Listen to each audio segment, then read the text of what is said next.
We're going to call the meeting to order. This is the Grand Traverse County Board of Commissioners regular business meeting for February 6, 2019. We're going to start with an invocation from Pastor Brian Conover. If you'd step up and offer the invocation. Public may participate however you choose. Good morning, Brian Conover from East Bay Calvary Church, and thank you for allowing me to be here. Let's pray together. We begin our prayer, Father, thanking you for your goodness, your grace, and your blessing. There are things about our area that we did not create, but were here when we showed up, and we are grateful to enjoy them. We are thankful, God, for the many things that make this region that we call home very special to us. And there are so many people here who hold a special place in our hearts, and we also ask prayer for them, like our police, our fire crews, our EMTs, our hospital and special care technicians. And God, we're so thankful for their service to our area, and we pray for their safety. We pray for those in our region who need help, who are struggling, whether personally or financially or relationally, even if it's to the fault of their own. And God, I pray that they will find their help in the collective efforts of this region. I pray for our businesses, our startups, our long-term faithful dependables. Our hope is that they do well. And this group that is here today, God, we are grateful for their service, their time, their focus on this specific region. Because we believe, God, that we do have something special going on here, and we want it to grow. We want to take care of it.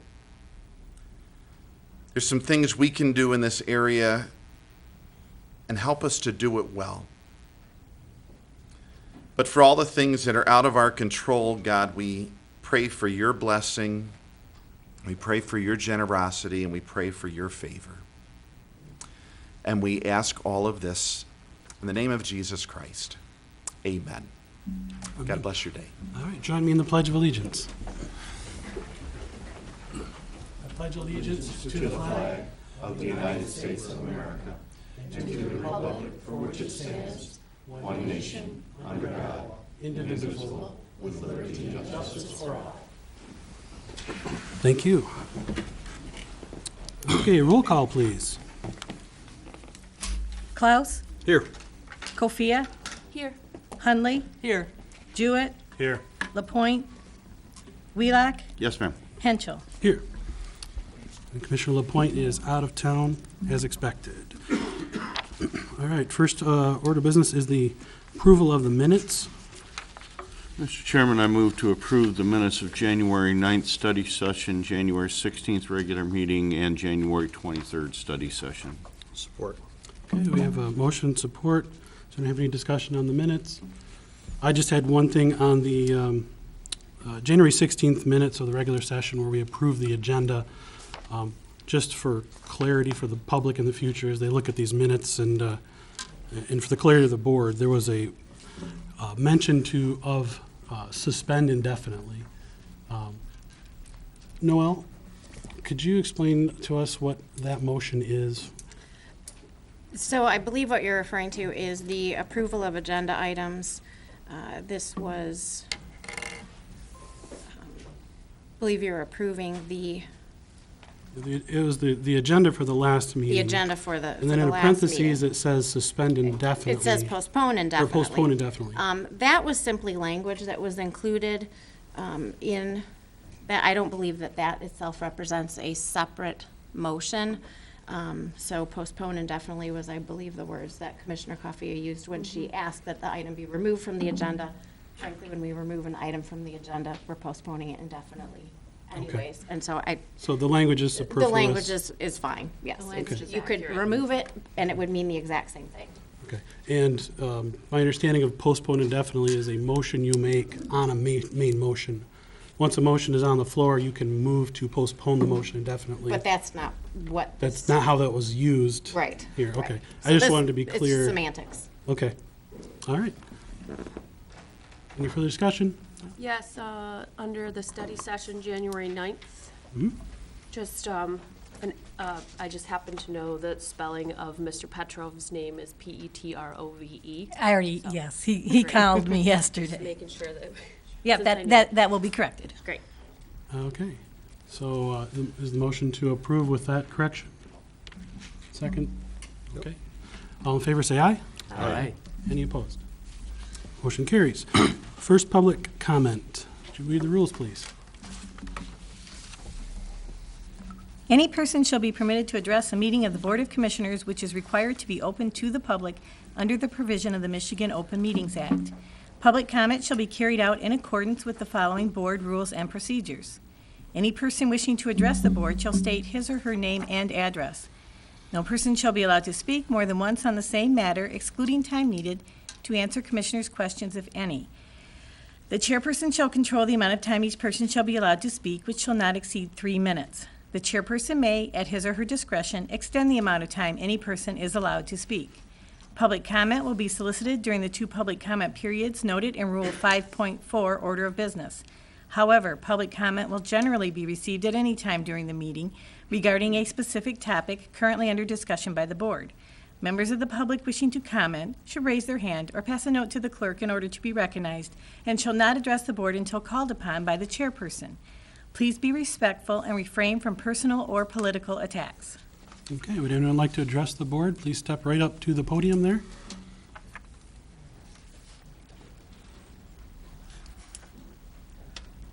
And say your name, where you're from. Good morning. My name's John Dispelder, and I live at 542 Hidden Ridge Drive in Traverse City. And I'm commenting on the possibility of the pavilions being sold. I'm a retired public sector administrator, and because of family circumstances, I'm also somebody who's gotten to know residents of and employees of a skilled nursing facility over 10 years of weekly visits. There's a long history of counties caring for their aged, disabled, and indigent residents. And why is that? Not only because of the need, but more so because of the sense of community and of shared responsibility that we're in it together to the end of life. Community ownership also helps to assure local control and local accountability. Residents of the community feel strongly that when it comes to the care of their friends and family, they want accountability. I've spent a lot of time with residents of the nursing home that I visit, with people like my sister-in-law who suffered a tragic medical mishap a decade ago, with neighbors, local entrepreneurs, war heroes, and with the poor and with the wealthy. What happens when a publicly owned nursing home goes private? There's an effect on the quality of care. And at the same time, there's a loss of local control and accountability. The privately owned nursing home that I visit has changed hands at least 3 times over the last 4 to 5 years. Each time, there's a change of administration, a change of policies, a change of staff. There's turmoil, not just with the staff, but with the residents. There's a jump in employee absences, disruptions in resident care, morale is terrible, and good employees simply leave.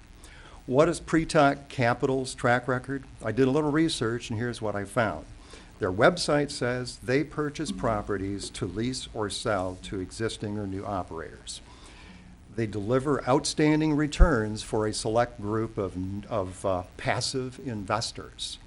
And their investment vehicles, we would call them nursing homes, feature lucrative quarterly dividends and strong long-term appreciation potential. Pretalk has only been in business since 2012, but in those few years, they've bought 14 nursing homes.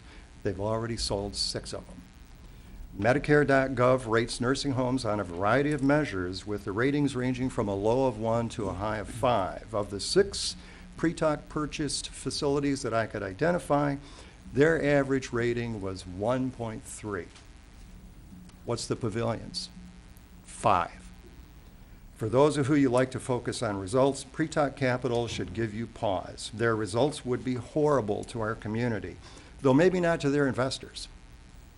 The pavilions give top-flight care, it's connected to the community, and there's local control and accountability.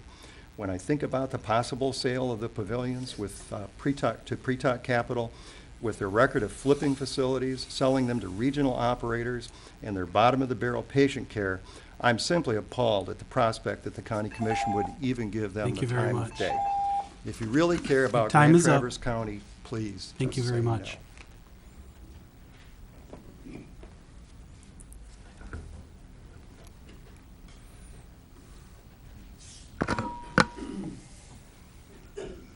I'm Carol Shukra, and I'm at 1863 Caspian. And I'm so short, can you hear me? Oh, yeah. Okay, thank you, thank you. And I wish to briefly address 2 points. 1, the time of the meeting. 2, invocation. First, the time. I'm here because I'm old, and I can be here. I'm long retired. But who's not in the room? For the most part, it's the working people who have daytime jobs, and that's the highest proportion of citizens who are working, daytime people. And it seems that by starting at 8 o'clock, it's to the exclusion of people who have lots of energy, creative ideas, true contributors to the community. And do we want to be inclusive? Yes. So it seems to me that the 8 o'clock time, it may be convenient for some, it's tremendously inconvenient for many, particularly in climate weather. And also, I'm taking a parking spot if there were lots of people who need the governmental center services or information. There's my car at 8 o'clock. So that's something to consider. The other thing is the invocation. There are so many places where invocation is appreciated and dearly treasured. Governmental meetings, to me, that's not the place for invocation. Grand Traverse County Commissioners have chosen to have invocations, so in reviewing the policy, I read that it permits a citizen to request to give an invocation. The citizen is to notify any of the commissioners to make that request. The commissioner then can either accept or not. Now, I've done this, and now I'm asking if in the future, will my request be honored, and how would I be notified, etc.? If so, thank you, and if not, why not? I'll ask this question of the chair of commission because you're my rep, and I did notify you yesterday. So thank you very much. And I will add a third thing. John, your comments were enlightening, and I too would be one who would hope and expect and know that you will think long and hard should that topic be addressed about the pavilions. Yeah. Thank you. Thank you for your comments.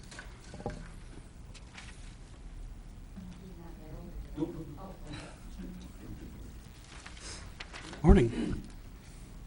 Ann Rogers, 1236 Peninsula Drive, taxpayer in city and county. I'm wondering if you really do believe in democracy. It doesn't appear so when things appear on the agenda that nobody knew anything about unless they read it in the morning paper.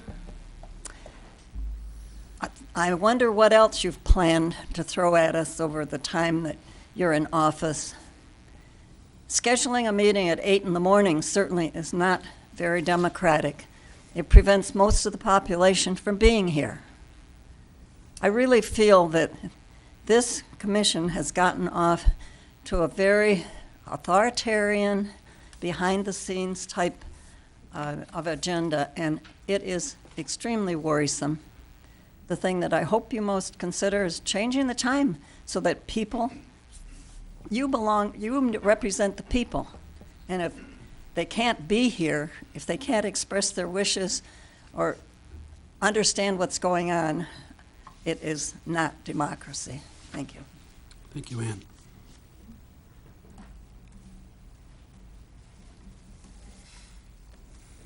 Good morning. Morning. Good morning. Dave Petrov, Interlochen. Going to do this one again here. It seems we do repeat. This is going to be about the invocation mostly. And I'm relying on some notes here from a book called The Flag, An American Biography by Mark Leibson. But anyway, it was in 1942, 6 years before I was born, that Congress officially recognized the Pledge of Allegiance by including it in the U.S. flag code, which also abolished the Bellamy salute, okay, because it resembled the salute used by the Nazis in Hitler's Germany. The original pledge contained just 22 words. I pledge allegiance to my flag and the republic for which it stands, one nation, indivisible, with liberty and justice for all. That was it.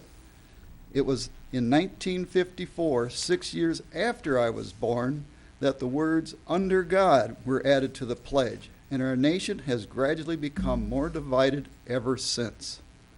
I have been an atheist for close to 60 years.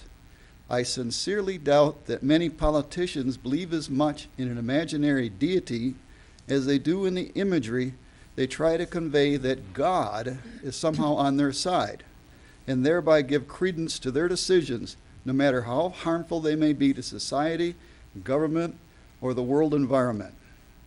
Now that this board will be adding a prayer to each meeting, it is only proper that we drop the "under God" from the pledge, or change it to "under law," as I do.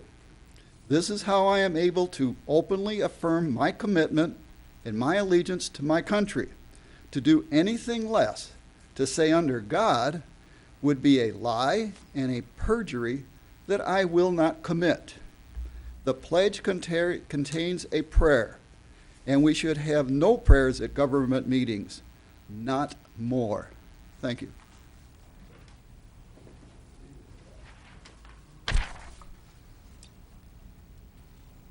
Good morning. Good morning. My name is Gretchen Iorio. I live at 520 North Elmwood, and I'm here to address a few issues. I'm asking that you change the 8 o'clock meeting time. No other public regional group has their meetings at such an early, inconvenient time. County board meetings from Antrim to Kalkaska to Benzie and Leelanau meet at more reasonable times. In Traverse City, TCAPS, NMC, and the library all have their board meetings at more convenient times, generally in the early evening. Working people and rural residents endure hardship with this meeting time. If not intended, it certainly gives the appearance of keeping people out.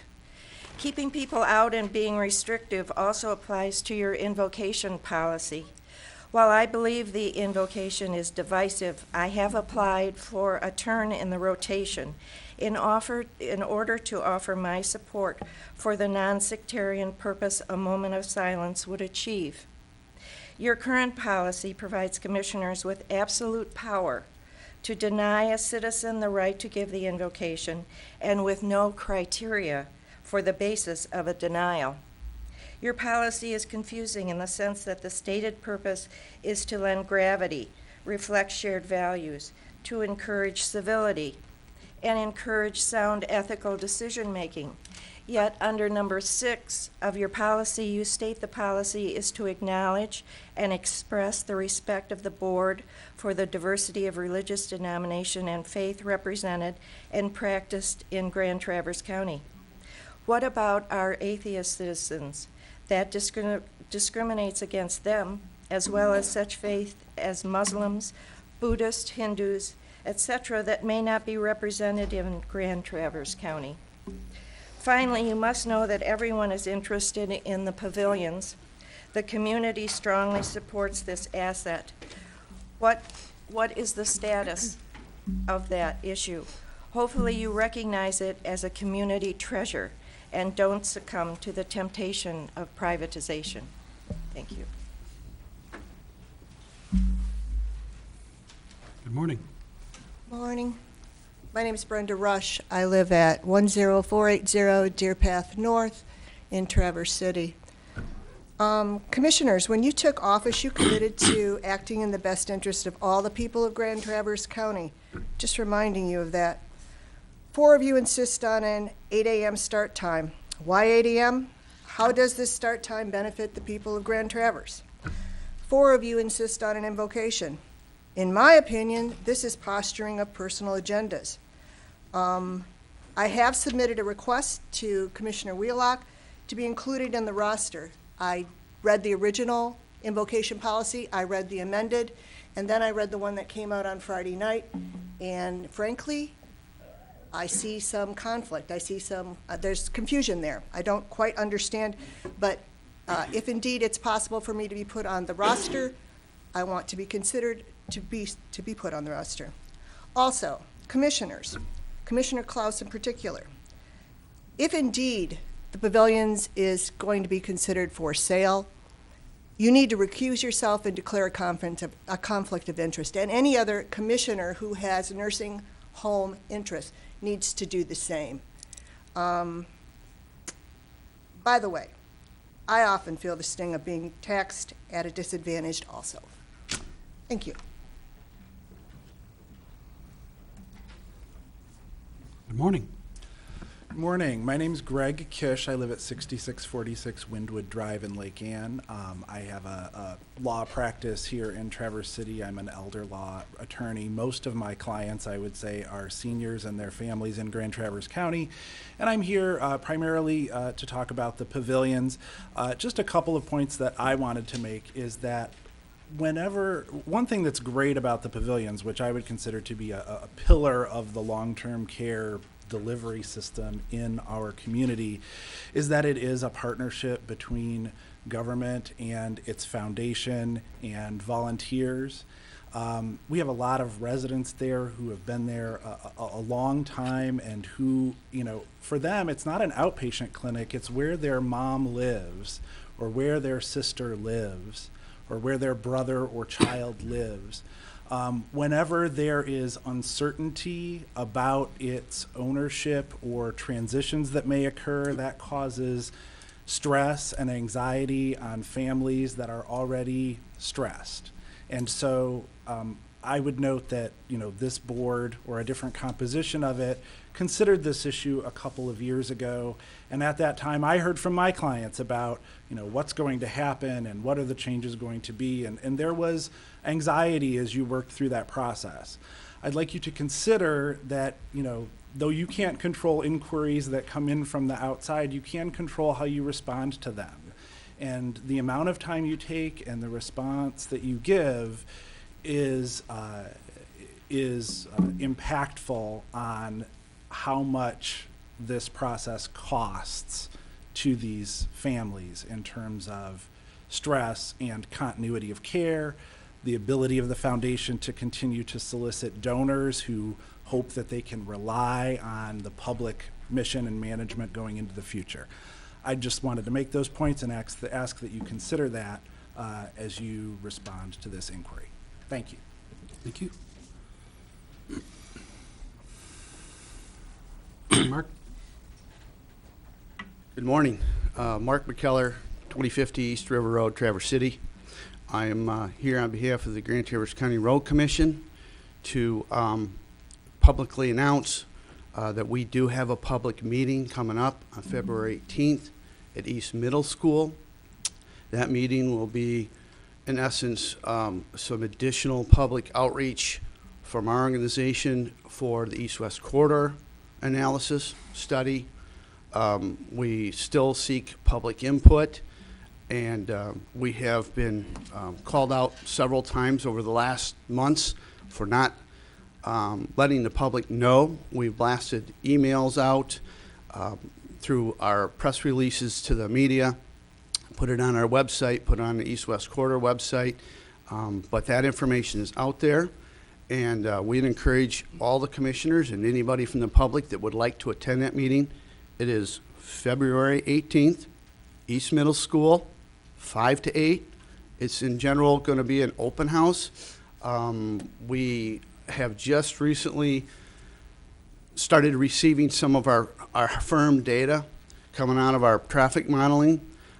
Before that, you can't really talk about it. When you don't have the facts, you can't really talk about suppositions. So I just wanted to come here this morning and let people know, get it on the record, and we encourage you to be there. And I will also point out that over the years, we've had a county commissioner attend, not every meeting, but a number of our meetings at the road commission, and we encourage the board to consider finding somebody that would be willing to come out and come to some of our board meetings and see what's going on. We're well-funded on our retirement, our OPEB. If any of you have any questions, you can talk to Mr. Bott. He can explain to you what we've done. And is there even an opportunity that you look at a committee? I personally would throw my hat in the ring for that, to work with the board, to look at it from a big perspective as to what we can do to help the county with the OPEB and unfunded liability. But I've been through the process the last 8 years, and we've done well, but that was by our board and by many boards before us, and it would just set the course. But would love to be involved in that process as a resident. So if you have any questions, you know where to find me. Do you have any questions this morning concerning the public event that's coming up on the 18th? Just to restate, it's February 18th, 5 to 8 at East Middle School to discuss and go over the east-west corridor. Yep. It's on my calendar to be there. Yep, please. Thank you. Mr. Chairman, may I ask Yeah. a question? Certainly. Just for the public's ability, is there a way to sign up for those emails as a member of the public? And if emails and press releases from the road commission, and what would that be? Absolutely. I don't know, I can't say, Commissioner, if there's an absolutely, Wayne, are you aware if there's where they can, yes, through our website. Through our website, Yep. you're able to go and sign up, and you'll be notified of every public announcement. Mark, could you say it in the microphone? Facebook page that you can like, and we announce it on that as well.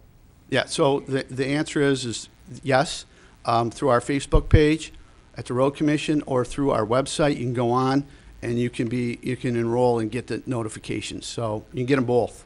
And The is that feed. easily found on the main page? I Oh, know yeah. sometimes government websites. What is the website? It's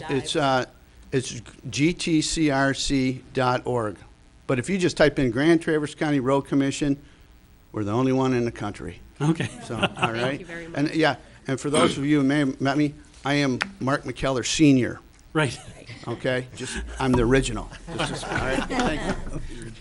Thank You're you the very old much. version, right, Mark? Morning. I wouldn't have missed this meeting for the world. My name is Barb Willing. I live in Grand Traverse. Thank you.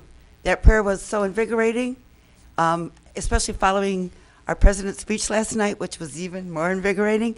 But to start the meeting off with honoring our first responders, our beautiful view, everything else, life can't get better. And I think that we have to keep reminding people in the room that we are a republic, not a democracy. And so I will continue to do that for you. And I love the 8 o'clock meeting. Thank you. Thank you, Barb.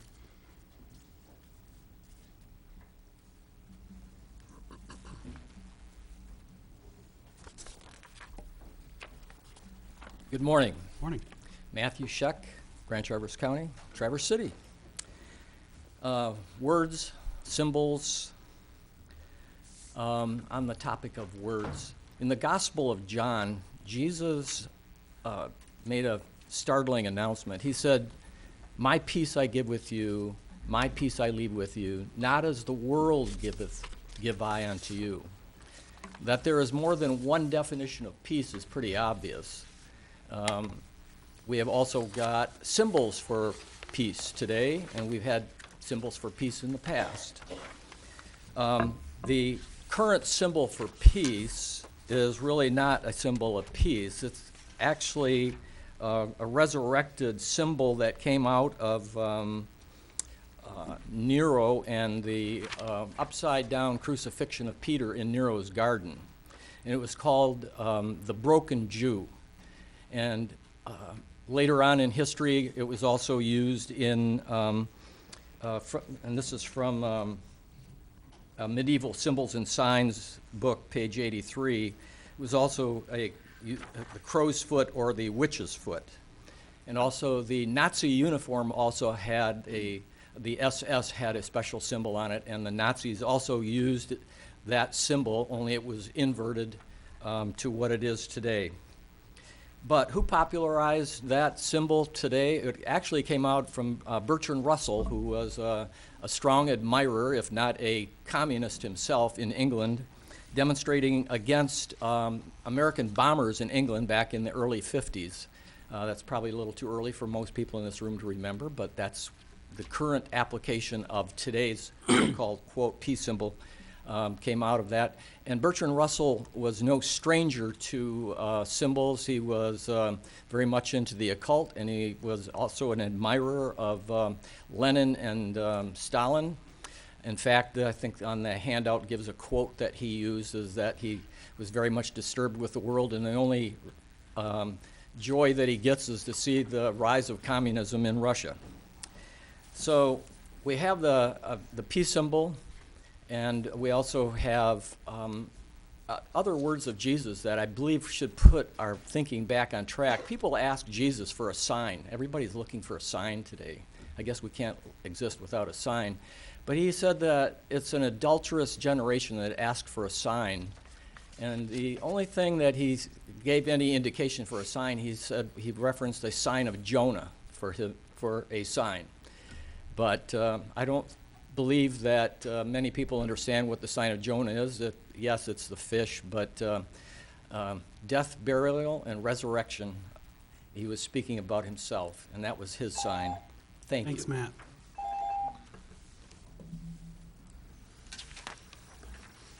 All right, any other public comment? Seeing none? Move on to the approval of the agenda. I would move to approve the agenda as provided. Support. Support by Hundley, motion by Wheelock. Any discussion? Seeing none? All in favor, say aye. Aye. Any opposed? Motion carries. We have an agenda. We'll start with the consent calendar. Bonnie, could you read the consent calendar rules? The purpose of the consent calendar is to expedite business by grouping non-controversial items together to be dealt with by one commission motion without discussion. Any member of the commission, staff, or the public may ask that any item on the consent calendar be removed and placed elsewhere on the agenda for full discussion. Such requests will be automatically respected. If any item is not removed from the consent calendar, the action noted, receive and file, or approval, is approved by a single commission action adopting the consent calendar. A, receive. Number 1, Grand Traverse County Veterans Affairs Annual Report 2018. Number 2, Northwest Michigan Community Action Agency minutes of December 12th. Number 3, Department of Health and Human Services Board Pavilions minutes of December 28th. Number 4, County Election to Audit Principal Residence Exemptions. Number 5, correspondence from Shlomo Homnick regarding pavilions. B, approvals. 1, Agreement of Veteran Services with Leelanau County. Number 2, Drug and Sobriety Court Memorandum of Understanding, District Court. Number 3, Michigan Municipal Risk Management Authority Risk Avoidance Program Grant, District Court. Number 4, Purchase of X-ray machine for Hall of Justice. Number 5, Work Development Board Members Recommendation for Appointment. Number 6, 2019 hauler licenses. Number 7, Environmental Systems Research Institute GIS software licenses, maintenance, and support renewal. Number 8, board rules, February 6, 2019. Okay. Any members of the Board of Commissioners that would like to have something removed from the consent agenda? Brad? 6B, 5. Number 5, the work development. B5, okay. Commissioner Klaus? On receive and file, 5. Item A5? Okay. Question before I Yeah, know sure. whether I need to pull it. I just found a typo that I wanted to correct in the new board rules. So I don't know if it has to be pulled for that or not. Probably best to pull it. All right, well, let's pull it then. That was item B8. Any other commissioners have Anything to remove from the consent calendar? All right, I would like to remove item A1 and A3. Okay.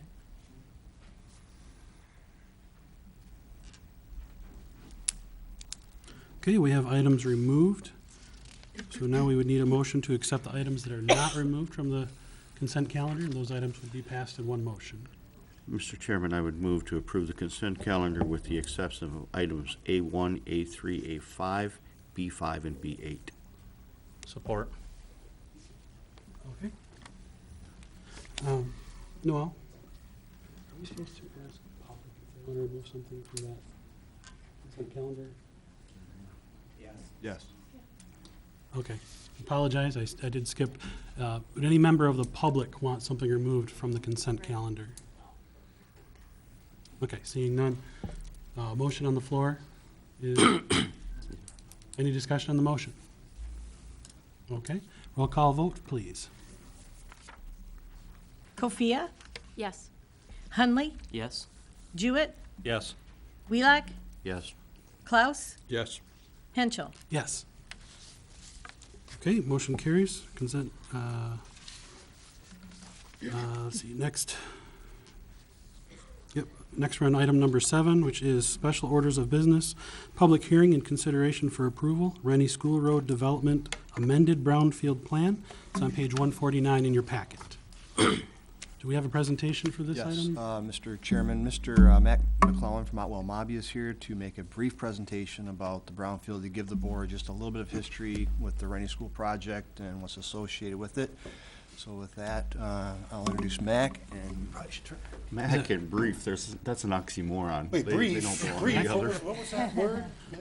The longer you talk, the less likely it is to pass. Mac and brief. I know those two- Sonny's a big fan of my 2-hour Right. presentations here.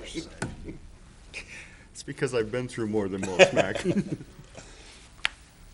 My name is Mac McClellan. I'm with Otwell Mobby, a local engineering firm, brownfield consulting firm.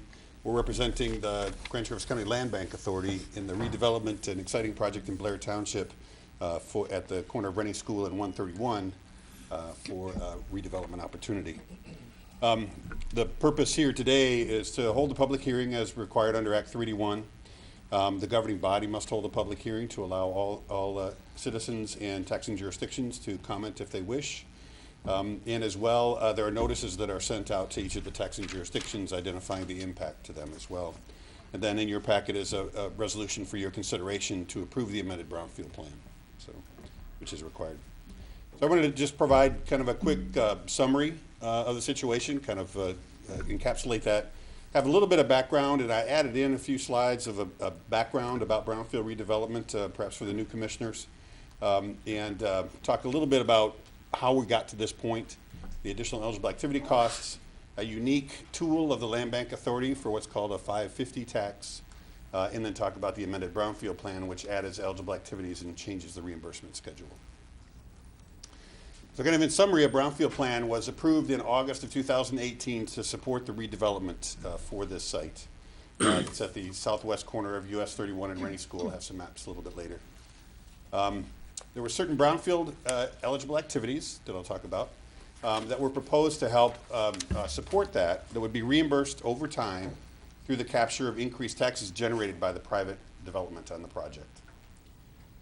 Since that time, and in the development of the activities, a little bit more engineering and more little assessment work, there were additional activities identified by MDOT and the Road Commission in Blair Township to meet their stipulations for roads and water and sewer that required an amendment to the brownfield plan that increased the amount of eligible activities, and that required the amendment, triggered the amendment to come back.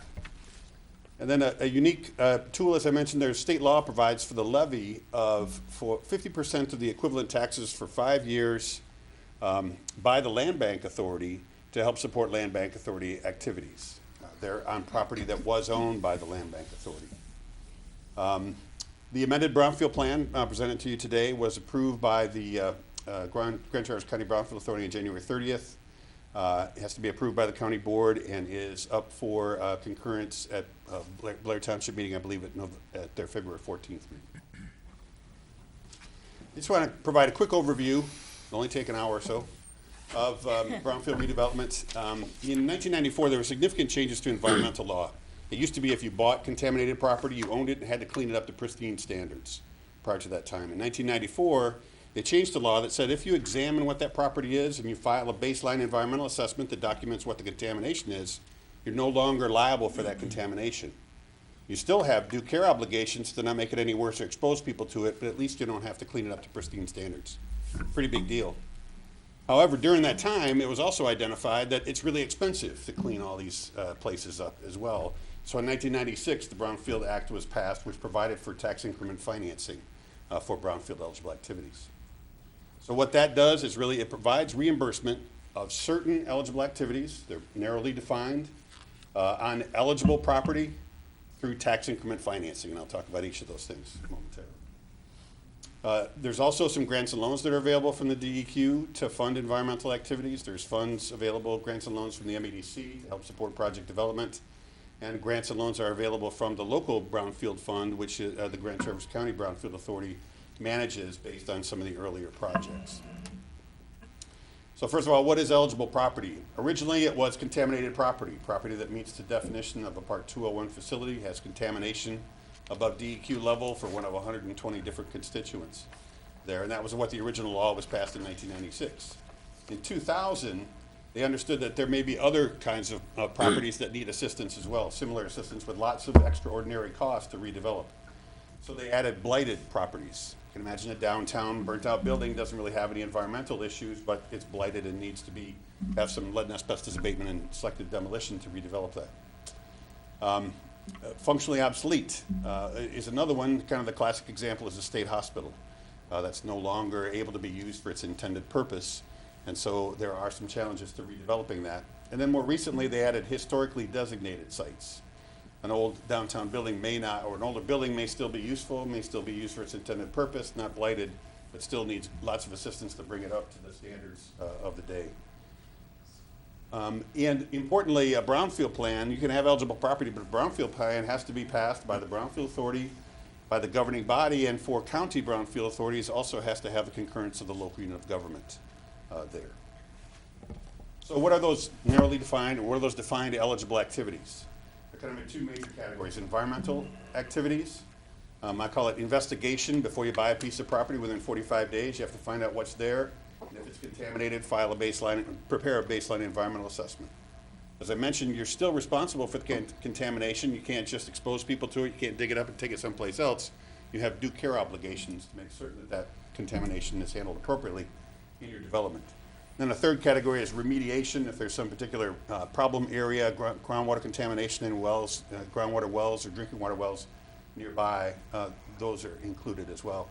They just recently passed other activities to take care of a number of things: mold, dust control, dredging, some of those kinds of things. That was a recent environmental activity.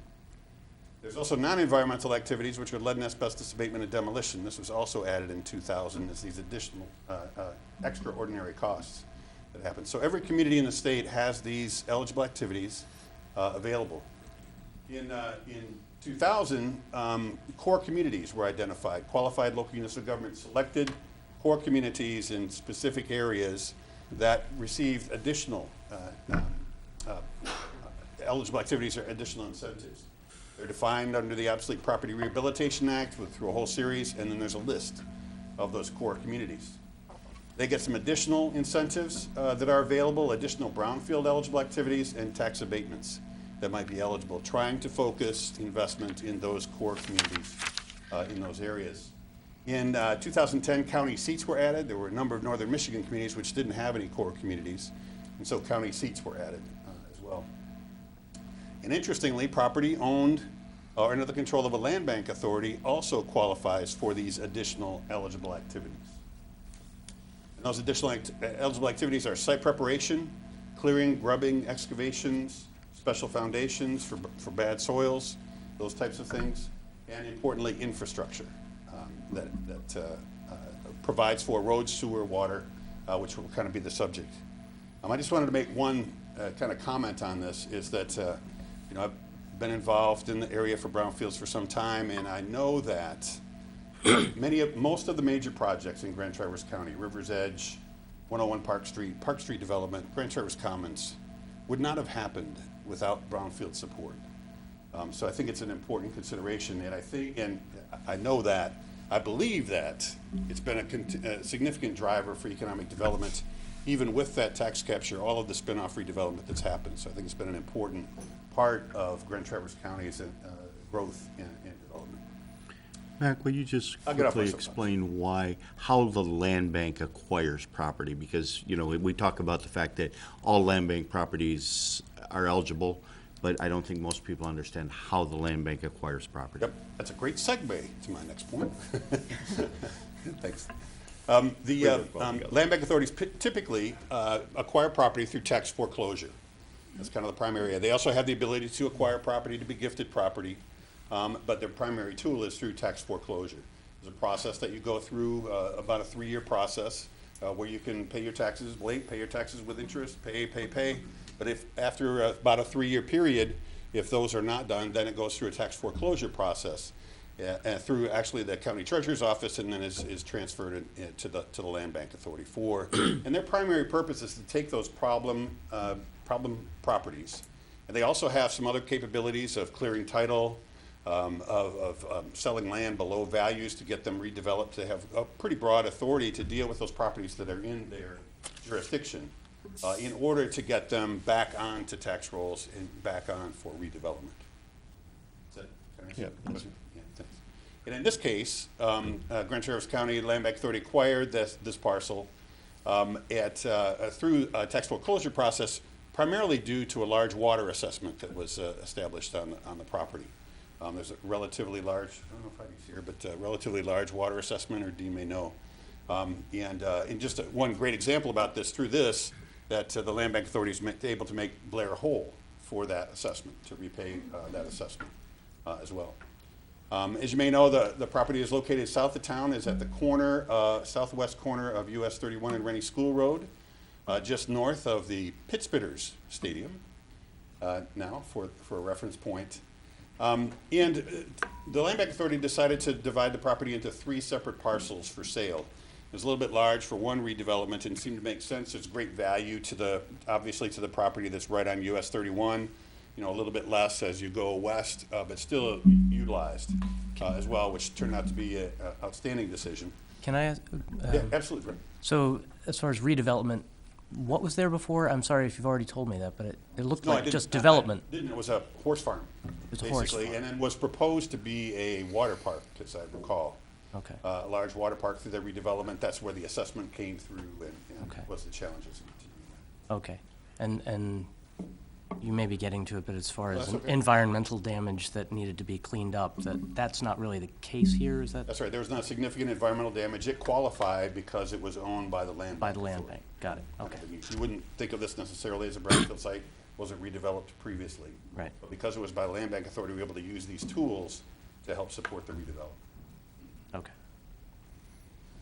Subsequently, the eastern parcel was sold to Blaine's and was also divided with 3 additional outlots as well. The middle parcel was sold to H&M Development, which are local restaurateurs that are looking at some commercial storage as well as multifamily on the north side of that middle parcel.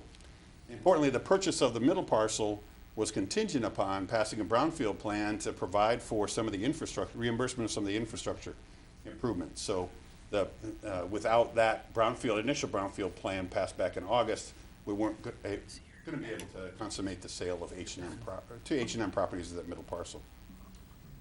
And as I mentioned, land bank property qualifies as brownfield eligible property.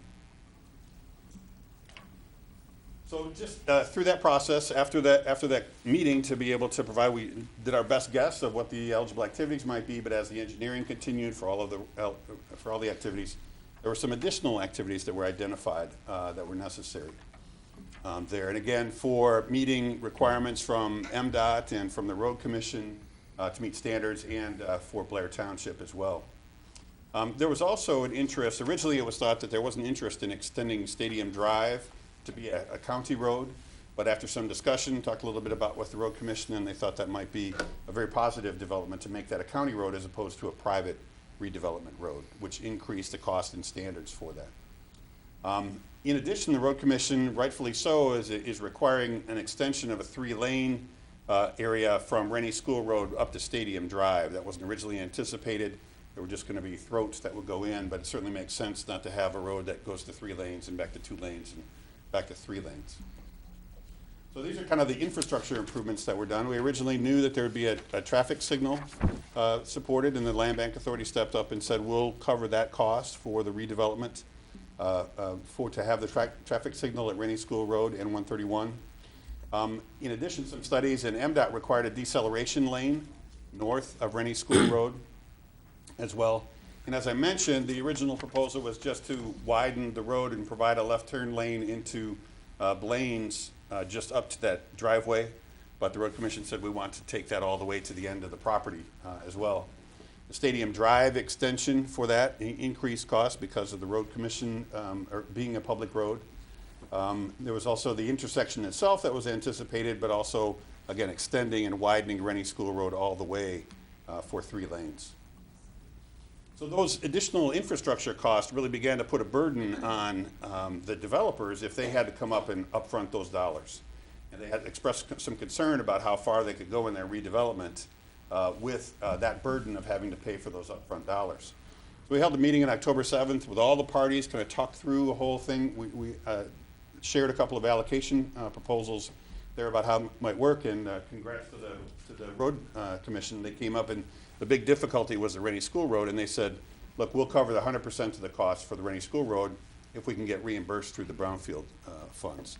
So that was a great burden, kind of lifted off the developers, off everybody, for the Road Commission to step up and provide that. They also agreed to split the cost for Stadium Drive, 50% to the developers, 25% to Blair, and 25% to the Road Commission as well. The Road Commission and Blair agreed to defer reimbursement. There were some eligible activities for H&M development, and they said we really need to make our model work. We need to be paid early, so they deferred that reimbursement. And because of these additional costs, the time frame, original capture was limited to 10 years. Blair Township requested that. Everyone agreed to extend that time frame to 15 years. In another way, as we began working through that a little bit, we began looking at, through some other projects, I was looking at the Land Bank Authority's specific task. Originally, the Land Bank Authority was going to waive its right to these and have all the dollars go towards brownfield redevelopment. However, there's a great opportunity. We can't get state funding in this case because the MEDC likes projects in downtown areas and doesn't like these kinds of projects. So we knew that state funding for infrastructure was not going to be available. As I mentioned, that law allows for the eligible tax reverted property specific tax to be allocated towards property that was owned by the Land Bank Authority. So they can capture the equivalent of 50% of state and local taxes for a period of 5 years. So what that did in this case is really increase, providing now we can capture some state taxes through the Land Bank Authority. They have expenses. In many circumstances, the Land Bank Authority doesn't have expenses, but they had expenses. So we can help reimburse those costs through an estimated almost $500,000 in state tax capture for this project. So this is, there's a little bit of complexity to this project. It might not be your typical project.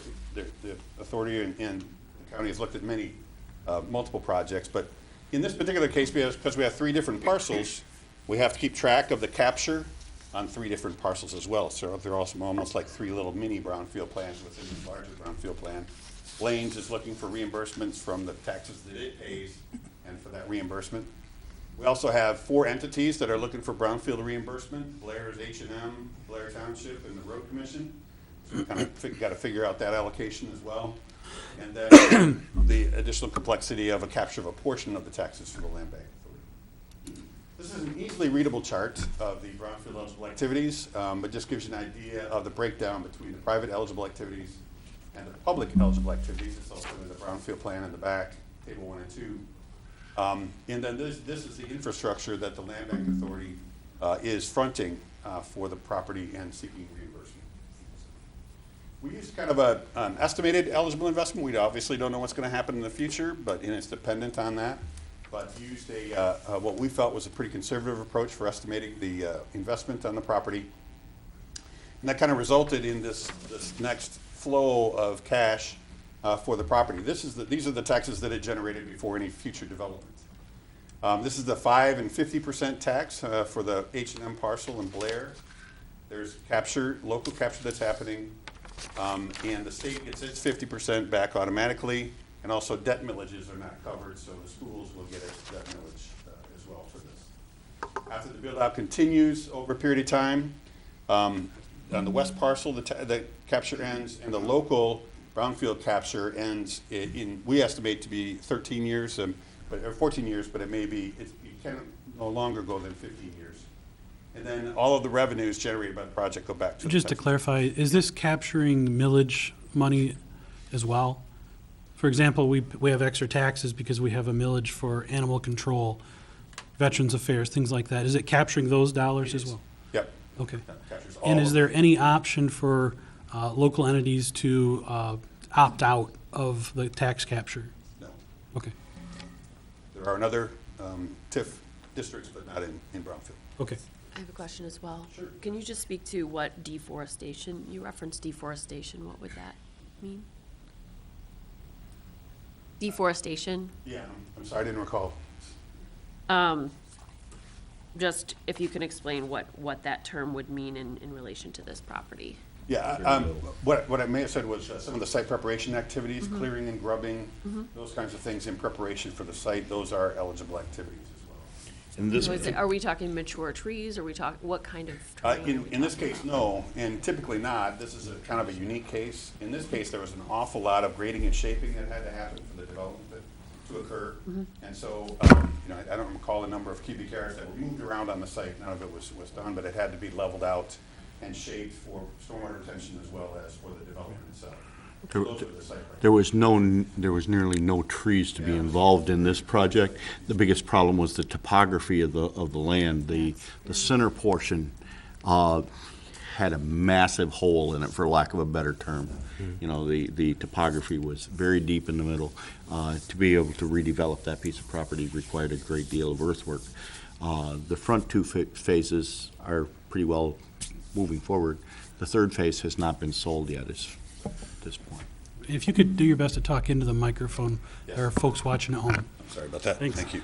Thank you. Actually, to that point, if I may, I just received notification from the clerk that there's a charter outage near up north, so they are not publicly We're not broadcasting live? right at the moment. They're working on that. What are our so- fans gonna do?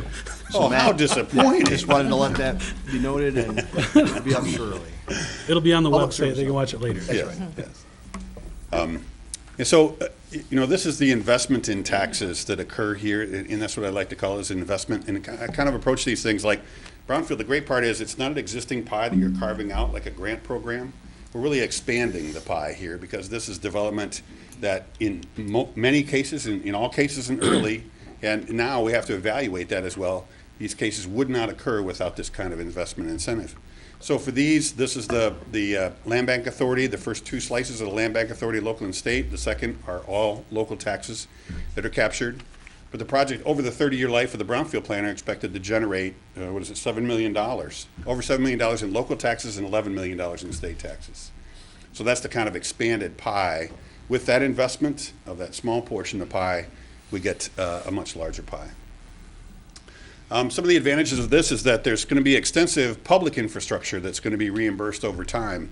Improvements to US 31, Rennie School, and the connection of Stadium Drive, and that was really one of the driving factors, is to be able to connect that whole area to provide an outlet for the whole southwest portion there in Chum's Corners to get access out to Rennie School Road, add a signal light as well. Those broader public safety benefits really were identified in that conversation.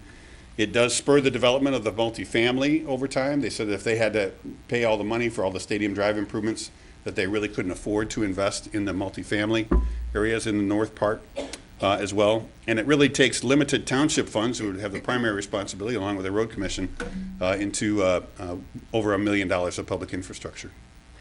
So the proposal with this amended plan, again, is to increase the eligible activity budget to provide for additional 15 years for capture, additional 5 years up to 15 years for capture, and to note that specific tax levy.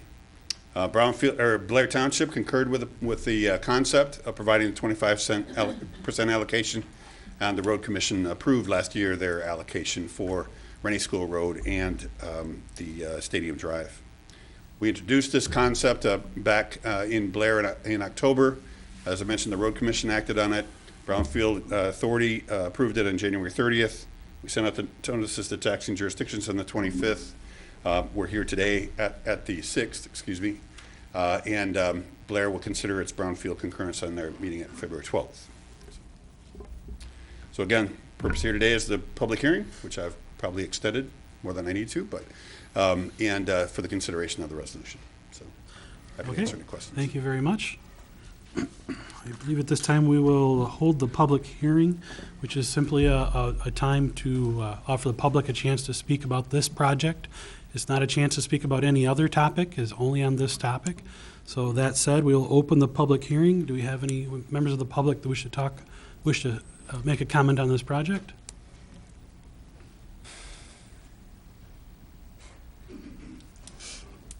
If you, as always, could start by saying your name and where you're from.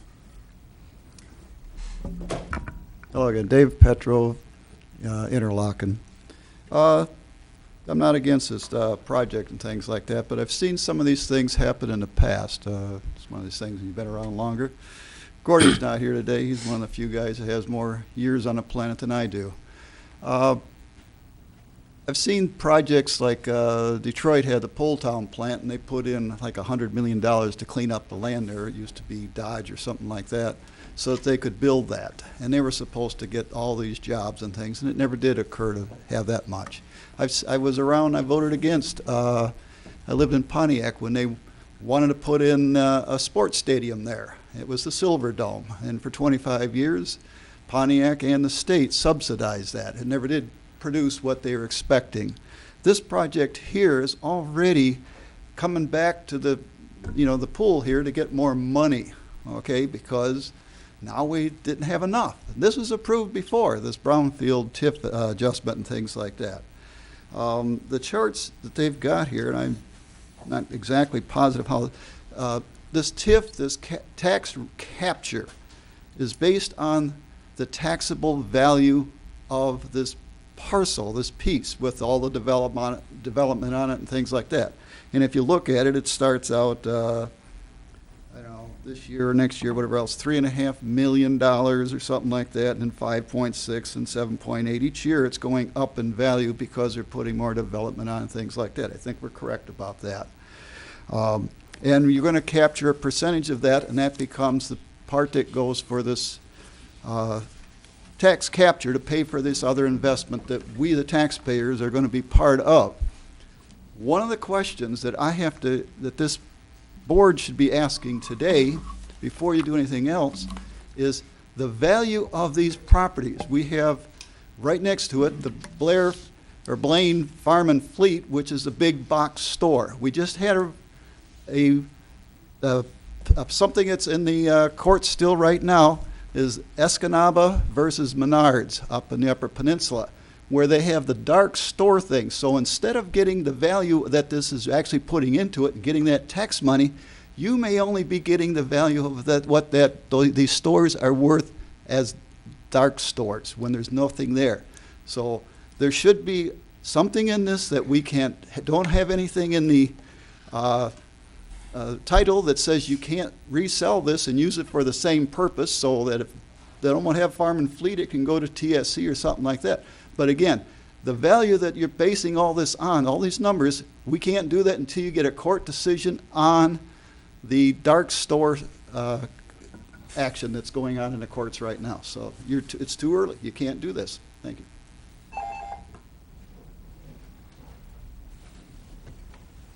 Good morning. John Dispelder, Traverse City. Just a quick question, and I see that there's a traffic light that's proposed for that intersection. It may be late to the game to even ask the question, but in light of traffic flow and the fact that the lights would be kind of stacked up pretty close together, it could create some traffic backups at time, and I'm just wondering if consideration had been given, or if it could be given to a roundabout, sort of like the ones out in near Meyer, to keep the traffic flow going. That's it. Okay, any other public comment?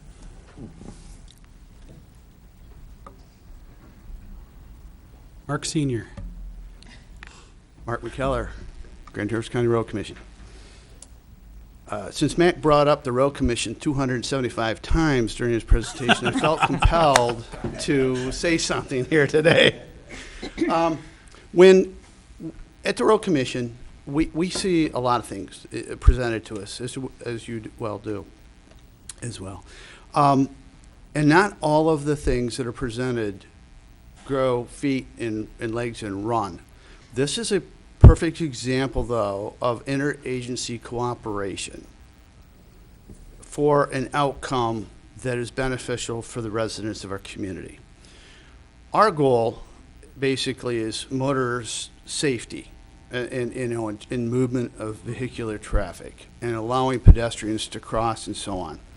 So when brought to our board, we were skeptical a little bit, but as this thing unfolded, we saw an opportunity to improve the corridor that is the responsibility of MDOT, because that's the state highway, and then also, it affects our situation too. So we were willing to front the money to improve Rennie School Road, which reduces the curb cut out on the state highway.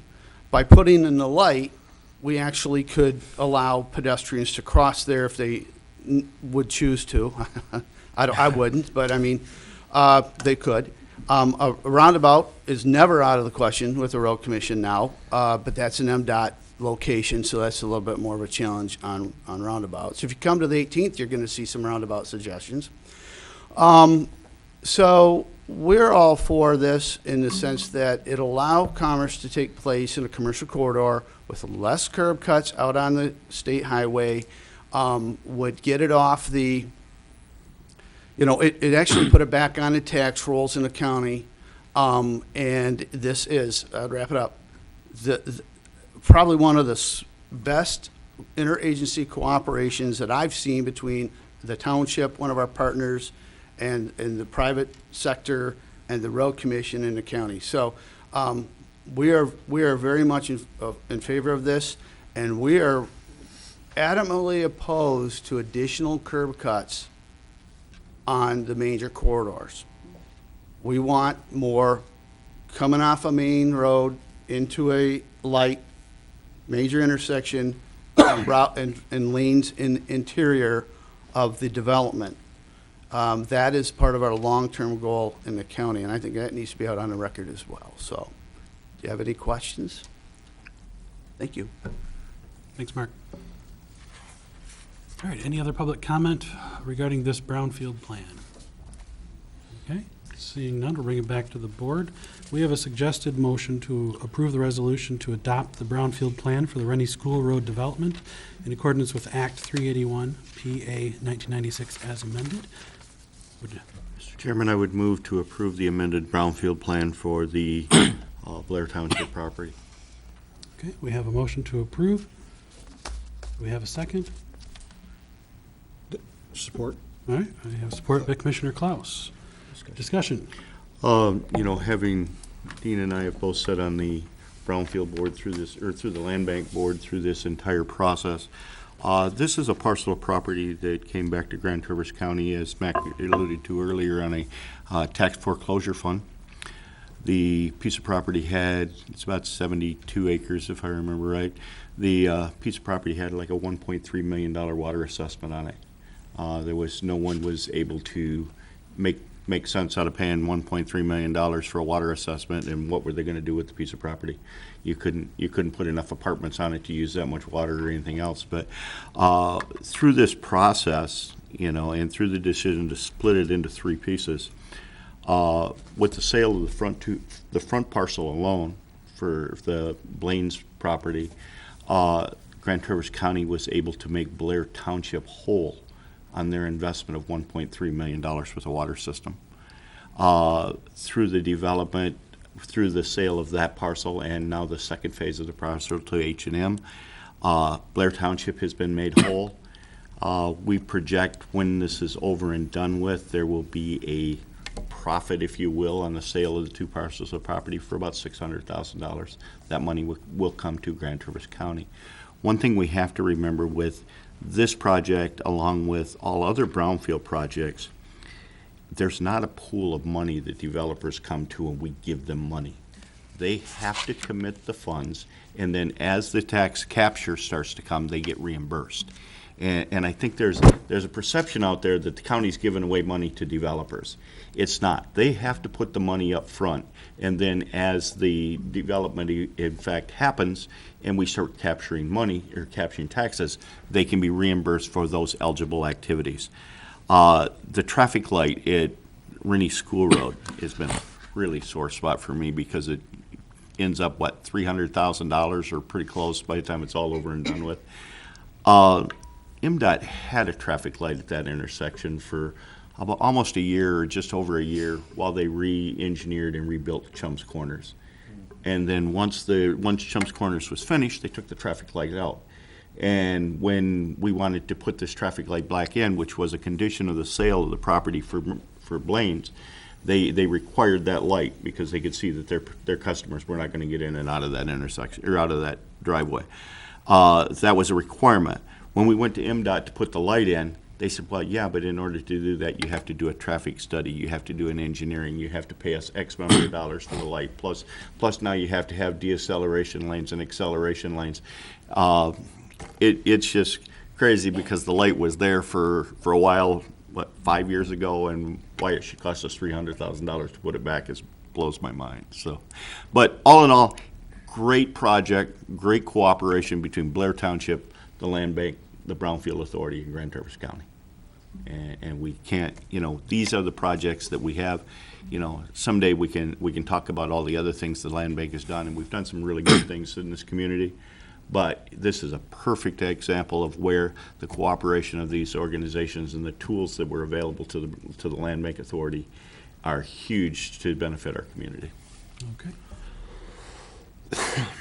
Oh, just a question, and maybe Sonny or Mac, you can speak to this, but the parcel that is meant to be multifamily dwelling development, does the county have any ability to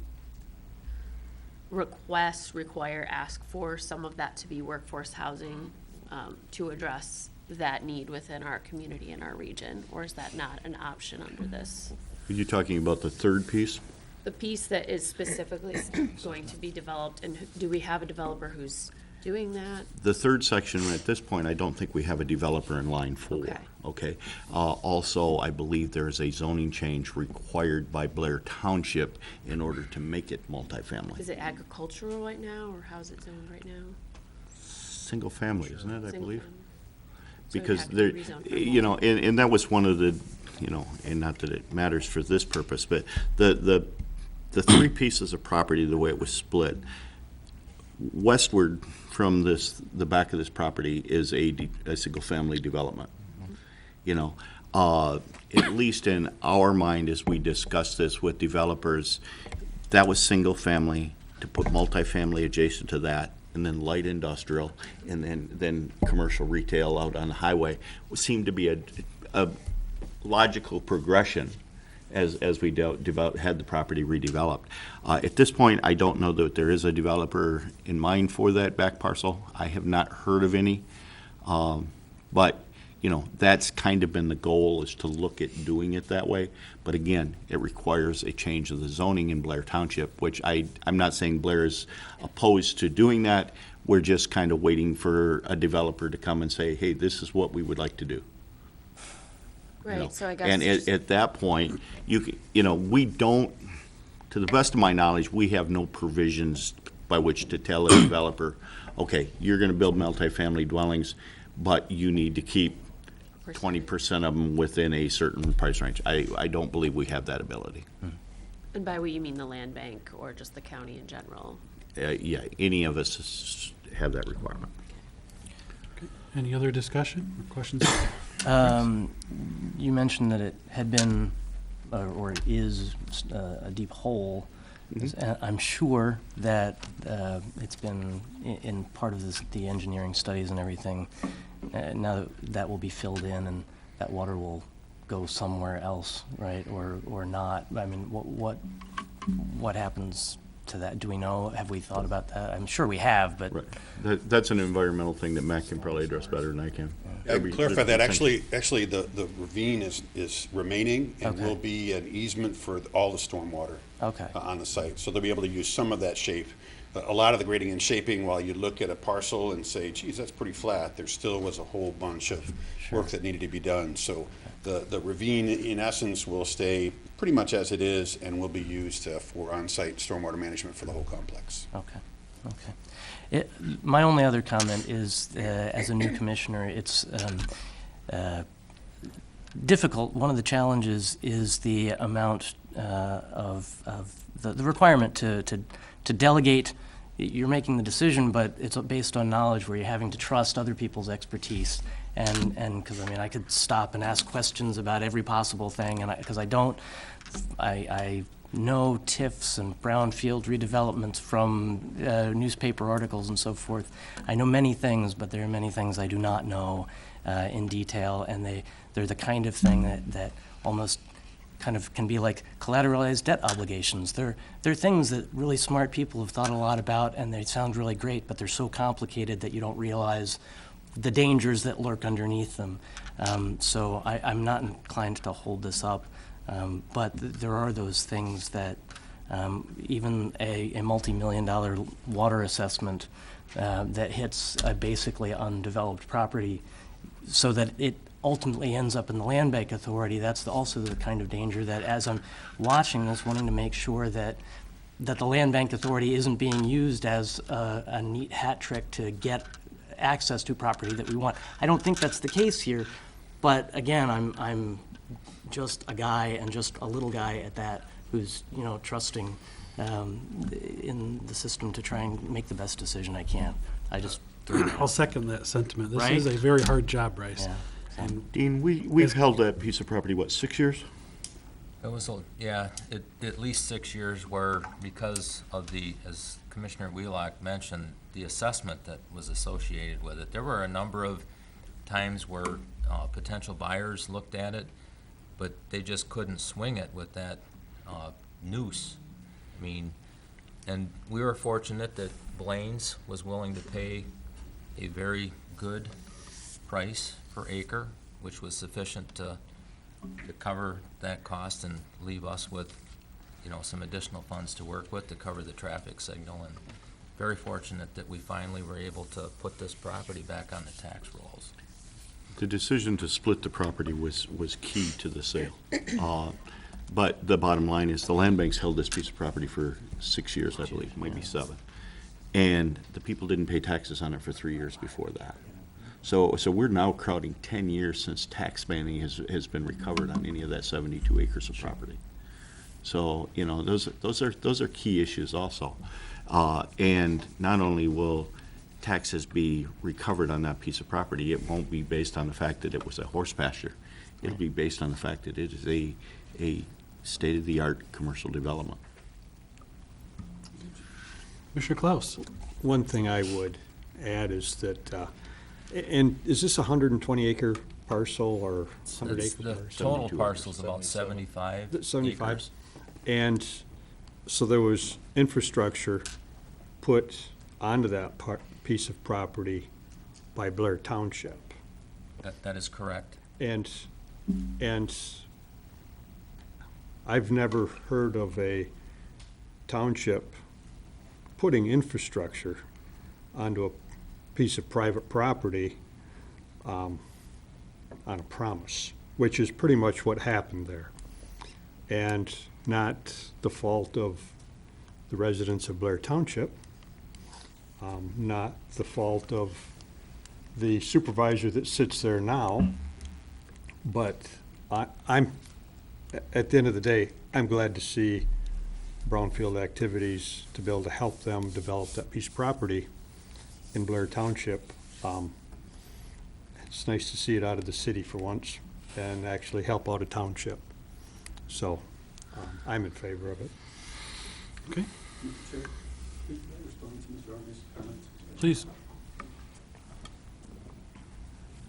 Bryce, I certainly appreciate your concern, and one of the things that I think is great about brownfield redevelopment, as Sonny said, is that much of the time, it's developer cost incurring the eligible activity cost. If they don't build out, they don't get any reimbursement. We're not obligated to do that.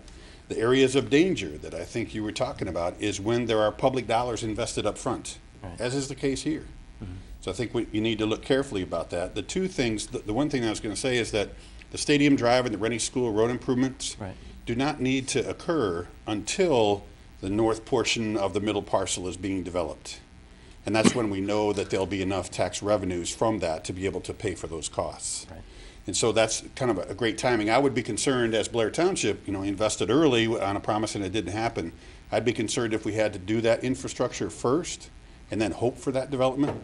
But that development can occur first, and then it's much shorter time frame to do the infrastructure than it is to build the housing. So that's a little bit of a trigger. I would share your concern otherwise. And I mean, I started out on the public side, and so I expressed those concerns early on with a number of activities that occur. We don't want to do dangerous activities on somebody else's property, so that's always contracted with them. So there are a number of protections. But that's the area that I think where you really need to look at, if there's large public investments, what's the assurance that there'll be the tax revenues to do that? And I think that's the point of real analysis and caution. Thank you. Thanks.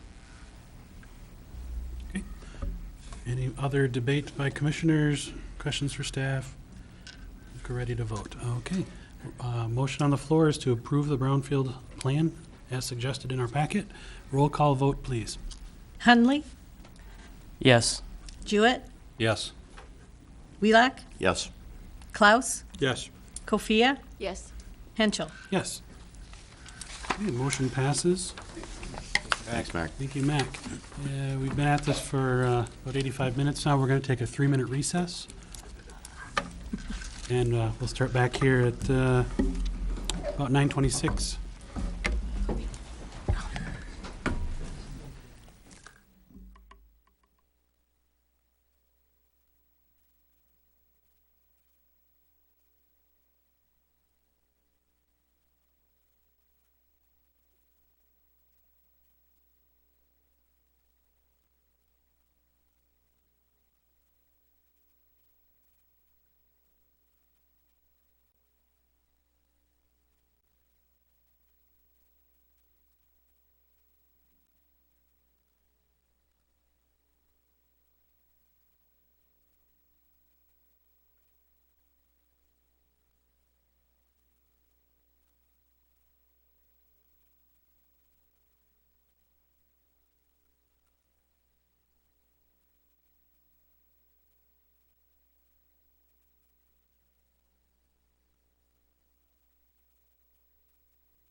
Commissioners could take your seats, please.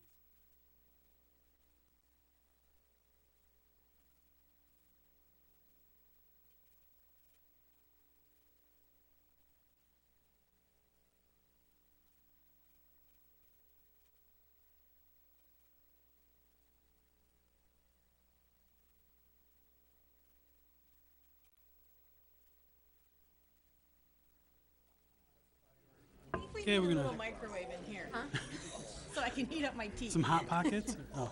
Okay, we're gonna call the meeting back to order. Yeah, damn it. Yelling at me, it hasn't backed up. Meeting will come to order, please. We are on to item 6, item 8, items removed from the consent calendar. We're going to take these in order as they appear on the agenda. And item A1 was the Grand Traverse County Veterans Affairs Annual Report. It's in your packets on page 19. I pulled this item. I just had a question about the Veterans Affairs. So we have a lot of new commissioners, and we're kind of learning how things are working. Thank you. Jumped right up there. My question was, last week we had some inclement weather, and the administration office said that the county buildings would remain open. Almost all the departments did remain open and available. I was informed that the Veterans Affairs did close. I was just wondering, what is the policy regarding that? And I guess, how does the Veterans Affairs Department close when, Resource Recovery is open, the building codes is open, the treasurer is open, but it seemed to me like a department that deals with humanitarian needs closed when everyone else was open. What is the structure of authority that allows the Veteran Affairs Department to close? Well, that was discussed with Nate and Chris yesterday. Going back when I talked to them, I have a VA committee that kind of provides some authority to my office that's different than any other county. I spoke to my chairman in dealing with that. My chairman had said, and let me back up, when I dealt with this situation, the severe weather policy says it speaks to building closure, not department closure. It speaks to building closure. My chairman and I made a decision based on the state was closed, post office is closed, garbage is closed, severe weather was out in effect. In the past 2 days, no one had been in our office, more or less in the building. And for the safety of my employees, I closed the office with my board chairman's authority. And in my opinion, and I shared this with the administrator, I think that the severe weather policy that the county has is lacks empathy, because it does say in that policy in times of disaster, people are going to come to the county and provide the best quality service, when really the best quality service should not be keeping a building open to make it to where people feel they need to come in and have service during those times when it might not be safe to be out. I mean, there was a multiple car pileup that day on, I think it was 3 Mile, and multiple accidents. Someone was beheaded on a road. I think it was that day or the day after, because of the severity of the weather. So that's why it was addressed with me, Nate and Chris and I, and actually HR director had talked about it further. So that is why. So is there a policy in place whereby your chairman of the Veterans Affairs Committee can authorize you to close your department? Well, we've talked about that, and we think moving forward we may just follow the county's policy. Okay. We had a very good meeting yesterday, and we hashed through this, our policies, their policies, and how we can work better towards communication and collaboration with the adherence to those policies, as well as how we pay people in this instance and in future instances as well. We did have that conversation with Michael yesterday, and I think we have some clarity. And I might add, mine wasn't the only department closed. So. Okay. All right. Any commissioners have any questions about Veterans Affairs or the report? I have just one question. On a day like that, when you're closed, if somebody did come in and need services, want services, is there a way for them to contact you at that moment, or? No, I mean, we do post, we had posted a sign stating we were closed due to weather. There is always our email, if someone had to email us. But nobody has like an emergency 24-hour phone contact or anything. I'm the only one in the office that carries a cell phone, and that's not posted on our Facebook website or anything like that. You're the only one that carries a cell phone pertaining to work? Correct. Okay. Yep, a county paid Because when we cell were in there phone. last week, I seen everybody with their cell phones, so. Yeah. Okay. Yeah.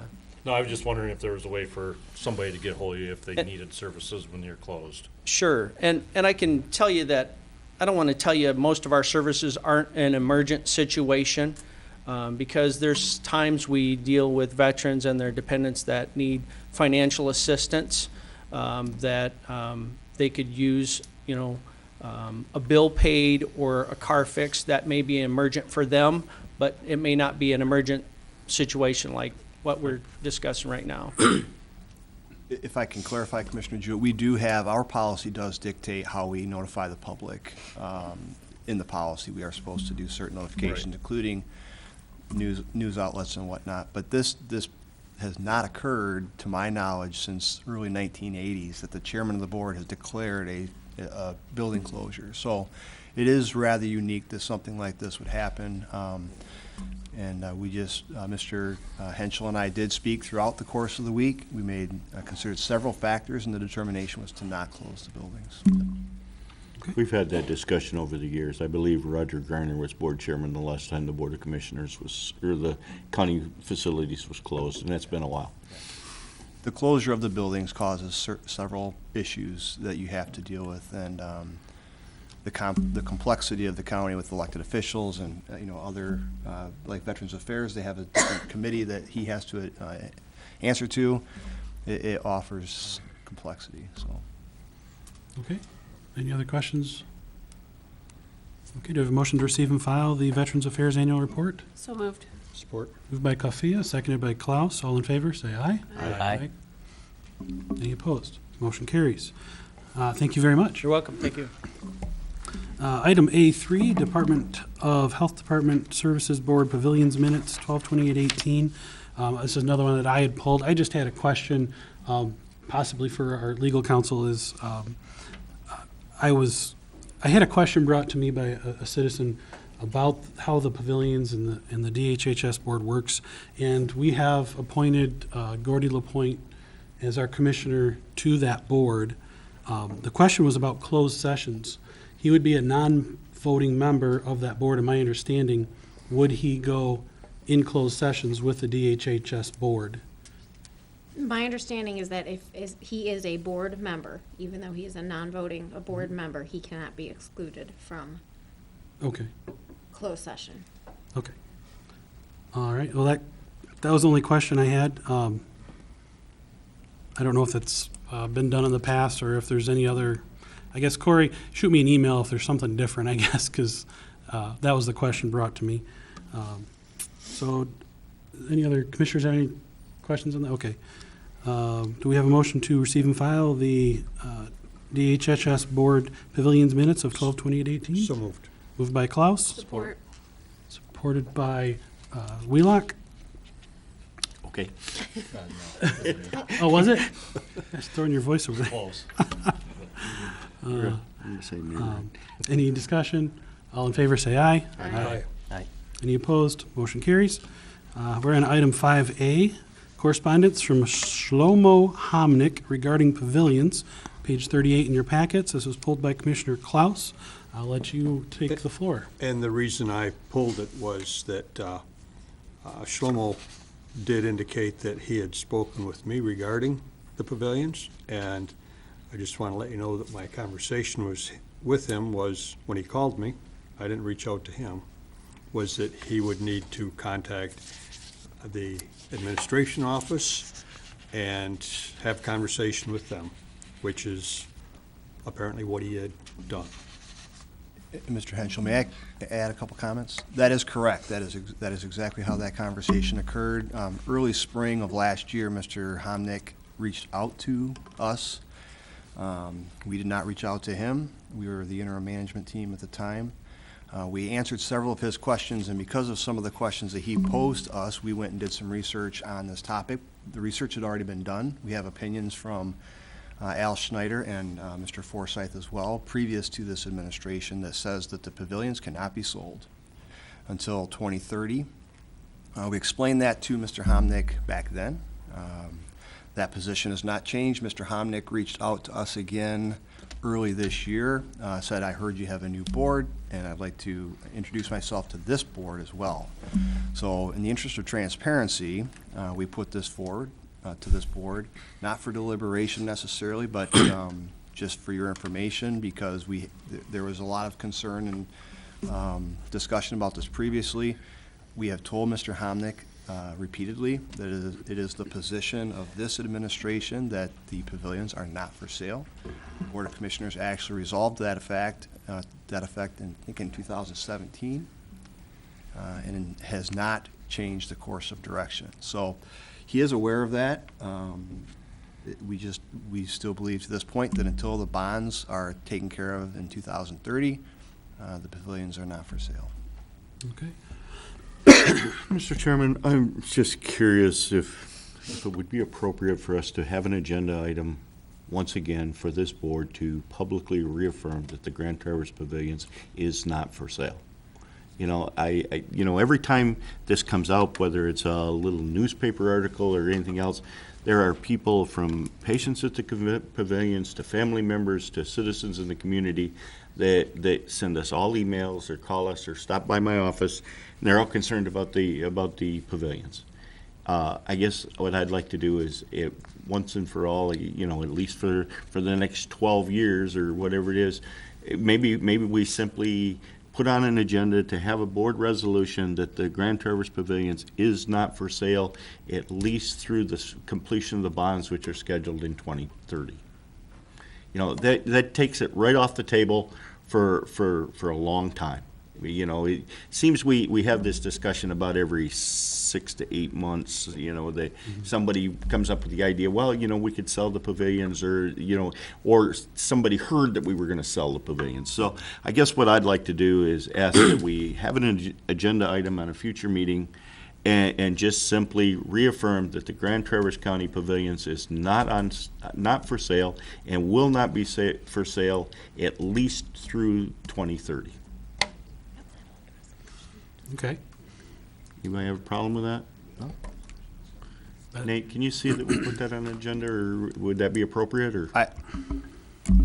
Certainly, and what would you like to do? We could just make a motion right now that we affirm that it is not for sale at this time. Mr. Chairman, I would move that the Grand Traverse County Board go on record that the Grand Traverse Pavilions is not and will not be for sale at least through the completion of the bonds, which is scheduled for 2030. Support. Motion and support that we affirm that the pavilions is not for sale. Discussion on the motion. My only concern being a new commissioner, I have past board experience. I was not on the board when this was brought up before. I am willing to affirm that it is not for sale right now. I don't know the topic deep enough to affirm 2030 necessarily. Well, we have a stack of legal opinion that says you cannot sell it until the bonds are completed. I'm willing to go along with this, but I guess understanding that because an affirmation is made by a majority of the board, it cannot bind future decisions of the board necessarily, because a majority could change their mind. Yeah. The only other thought there is that by putting it on a date on, there's also the potential to read that as, well, in 2030 we'll reconsider it. And I'm of the mind that someone used the term treasure. We got this great institution. Let's keep it. It's just not for sale. And so I wouldn't be against a motion that stripped the time frame of it and just said, we reaffirm it's not for sale. I will amend my motion to the fact that the Grand Traverse Pavilions is not for sale, period. Is that good with a second? Is there a friendly amendment? I also oppose the idea of selling it, period. But yes, the bond council and I did after this came, and I suppose I should wait until we have a motion and second so we can discuss? We do have a motion and second on the floor that this board affirms that the Pavilions is currently not for sale, right? So can I go ahead and make my comment? Yeah. So I did, after I saw this, the communication come through on Friday in our packet, I did do some due diligence and understood a couple things. Yes, that bond counsel has informed us that because of the bonds that are currently out that are do not mature, right, or are not paid off until 2030, we can't legally sell it, and that there's authority between the Board of Commissioners as well as the DHHS board, which is that decision would have to be made with DHHS board. Stop me, guys, if I missed something here, as opposed to simply being a board decision to begin with. And further, that the Pavilions is, technically the county is responsible for the funding, but the Pavilions has been in the black and is not in financial stress, which is sometimes why municipalities look at this sort of thing. We're not in that situation at all. So those are a couple of pieces. And then another thing that I did learn, again, with doing some research to try to be prepared for this conversation, was that this Board of Commissioners has a policy in place that has to do with, I tried to pull it up and I'm having problems with my iPad. The policy that's in place is that a property can't even be considered to be sold, no matter what, generally what property, unless it goes through a process with the Board of Commissioners to be declared as, what were the terms? Surplus property. Say again? Surplus. Surplus or Obsolete. obsolete, right, so that we have Underutilized, we have a policy that a previous board adopted, that there are several hoops that would have to be jumped through, none of which have happened, and also legal barriers to this. And on top of all of that, I'm in full agreement. It's a community treasure. It's also a state mandate that we are supposed to provide this care. And so I oppose sale of the Pavilions regardless. But those are just some facts of the case that I felt would be beneficial for the public to know. Hopefully the media can highlight, and I just hate to think of folks getting all worked up and concerned about this when we're not in a position to sell it. Last thing, I believe for the staff, it could be beneficial for this board to give clear direction on how we want these things handled going forward, because there really isn't clarity currently, and that puts our staff in a tough spot. Do we want it to, any communication to be put in the board packet? Do we just want it to be emailed to commissioners? How do we want this handled so that they're not trying to read tea leaves and figure out how to not, They've done a good job in general. transparent? If it's in the public interest that, because it was in this packet, no one had to file a FOIA request to get a copy of it.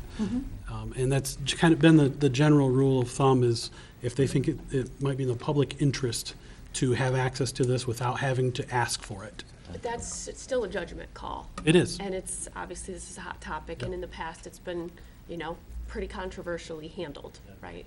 And so I'm just thinking of how I would feel if I looked at something and had to make that judgment call. Does this board want to direct our staff to say, if you receive expression of interest, whether it's in our canon, like the historic canon, or a beloved piece of property, we want you to handle it thusly, so that they don't have to guess. I think that's something to consider.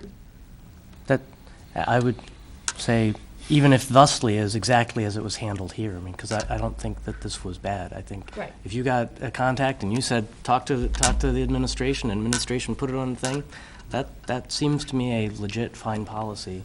But it might be worth, clarifying it so that when it does show up, They know what to do. that people in the general public just says, oh, that's the way these things are handled, and doesn't think there's something else going on. I'm confident we don't want every piece of communication that's sent to Certainly. administration. to Well, be that's part of true. our That's packet. true too. Yeah. I'm talking about sale of items as opposed to just any random communication. No, believe me, you don't want all the emails. Our packets are already hundreds of pages long, but I'm talking about sale of publicly held property. Any other discussion on the motion on the floor? Before we vote, what is the wording of the motion again? The motion is that this board affirms that the Pavilions is currently not for sale. And I think that's a fair motion. It's a fair statement, because it's not for sale. I just had one question, and actually for Commissioner Klaus, and I apologize, I'm not attempting to accuse or assume anything in any way, but sometimes members of the public will say things out of emotion. And someone suggested to me that you had been offered a bribe or some kind of perk of some sort for pushing towards the sales of the pavilions. And I just wanted to say it right publicly. Have you been offered any type of incentive to push for the sale of the pavilions by any party? I have not. The only thing I would benefit would be the same thing any other taxpayer in the county would benefit. Okay. That's, would be my benefit. And may I add to that? I've worked with Mr. Klaus now for a year in this type of capacity, and that's not been my experience at all with the discussions we've had specific to Mr. Homnick or any other discussions about the pavilions. That has never been a concern. Okay. Thank you very much. We have a motion on the floor. Is there any further discussion? The motion, once again, is to affirm that the pavilions is currently not for sale. Okay, roll call vote, please. Jewett, Yes. Wheelock, Yes. Klaus, Yes. Kofia, Yes. Hunley, Yes. Henschel. Yes. And do we have a motion to receive and file the correspondence regarding the pavilions? So moved. Moved by Kafia, supported by Klaus. Any discussion? All in favor, say aye. Aye. Any opposed? Motion carries. Commissioners, I did have a question, and that is, if we get a similar type correspondence in the future, specific to the pavilions, do you again want that on receive and file, or should we handle that differently? I think at this point, we've affirmed it's not for sale, so any inquiries about the sale would not appear on the agenda unless there's some other factor that comes into play that you think it's in the public interest. All right, thank you. I'm not sure I agree. Okay, do you want it on the agenda? I'm just saying, I think we should perhaps receive and file or have some awareness that among commissioners, because, you know, If we need to know. it would be emailed to us. If a correspondence requests to go to the commissioners, it would probably be emailed to us or be in our mailboxes upstairs. Right, but that's saying the person making the offer would have to request that it go to us. Yeah. I'm saying, if we get offers, I would like to be made aware as Okay. a member of this body. Fair enough? All right, thank you. Is that clear Yeah. for It is. staff? Speak up, Okay. Nate, if you're looking. Well, concerned. it does put us in a position that we have to make a decision based on, and we don't need guidance necessarily in all correspondence that comes from the public. Trust me, we get a lot of correspondence from the Sure. public, and you don't hear the bulk of it. So specific to this item, I thought it was important that you guys see it, because there has been discussion about it previously, and I know that there was a large public interest in that effect. Putting it on the agenda, I understand, causes anxiety for some and causes stress, but I think it's important that you know it and that the public sees it as a public interest item and has the information that we have. We could easily email you any correspondence that comes in the future regarding the pavilions, and you could respond to us with your input to put it on the agenda or not. But if we did not hear from you after our email to you, we would not necessarily put that on the agenda. Would that be appropriate? I mean, I suppose the other option would be to standardize this completely and just say, you know, any offer for purchase of anything just goes as correspondence received, and it appears as correspondence received on the consent calendar. And if the public says, oh, are you thinking of considering it? Well, actually, no, we have this policy that just says that any offer to purchase something that is public property is just made aware, you know, the public made aware. I don't know if it's the right move, but I do want to see some transparency around. Well, I think the policy that's in place has steps, as you mentioned earlier, about the sale of any county-owned properties.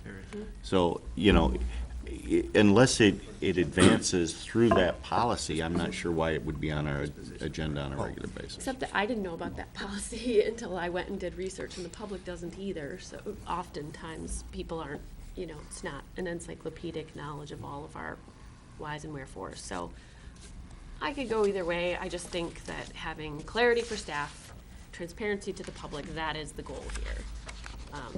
And how we get there, maybe could be an agenda item for our next meeting. I don't know. My recommendation would be to let us email you as a group, and then if you wanted that item on the agenda, respond. Sounds good. Okay, next we are on item B5, the Development Work Board, Work Development Board Members' recommendation for appointment. I have actually asked legal for a review of this item, and I'm recommending no action at this time pending that review. Basically, what we were sent in the packet, if you looked at it, it referred to a federal act from 2008 as to how this board is appointed. Right. I emailed the person that sent it to us with a question about that, and they said, oh, that act doesn't apply because the one in 2014 supersedes it. So then I asked questions about the one from 2014, and it was very unclear as to exactly how this board is supposed to be. The only thing that they did say is that this is how it's always been done. Well, personally, I'm not a rubber stamp kind of guy. I'd like to dig into things and make sure we're doing them right. So I would just ask, if no one has any objection, we'll just wait until our legal counsel can weigh in on the appropriate way to appoint to that particular board. Okay. Are there any time constraints around the appointment? When, no, there's not that we're aware of. There wasn't in anything I read in the acts. There's nothing, I read the bylaws of the board. I read both acts from 2008 and 2014. It was a great waste of time. I think if you were to push it off to the next meeting, you should be able to have an opinion by then. Okay. Thank you. Okay. Item B8, board rules. Commissioner Kafia had some. Oh, yeah, just a quick correction and clarification. So Board Rule 2.8, the second sentence should read 4 hours. It currently reads 4s. It was just a typo. It's where we can't go past noon without unanimous consent. Yeah. Important rule. 2 hours from now, it gets really important. I'm sorry. Could you, I just pulled up my board rules. Sure. Board Rule 2.8. Okay. The second sentence at the end should just read 4 hours, and it currently reads 4s. All right. The Okay. word just got So I'll squished. fix that right now. All right, Okay. Is that all? that's all I had. We have a motion to approve with that correction. So moved. Moved by Kafia. Support. I got Jewett first there. It's a race sometimes. All right, any discussion on this motion? All in favor, say aye. Aye. Any opposed? Motion carries. We are on to item 9A, Health Department Animal Control. 1, purchase of 2 animal control trucks and 2 kennel boxes, page 179 in your packet.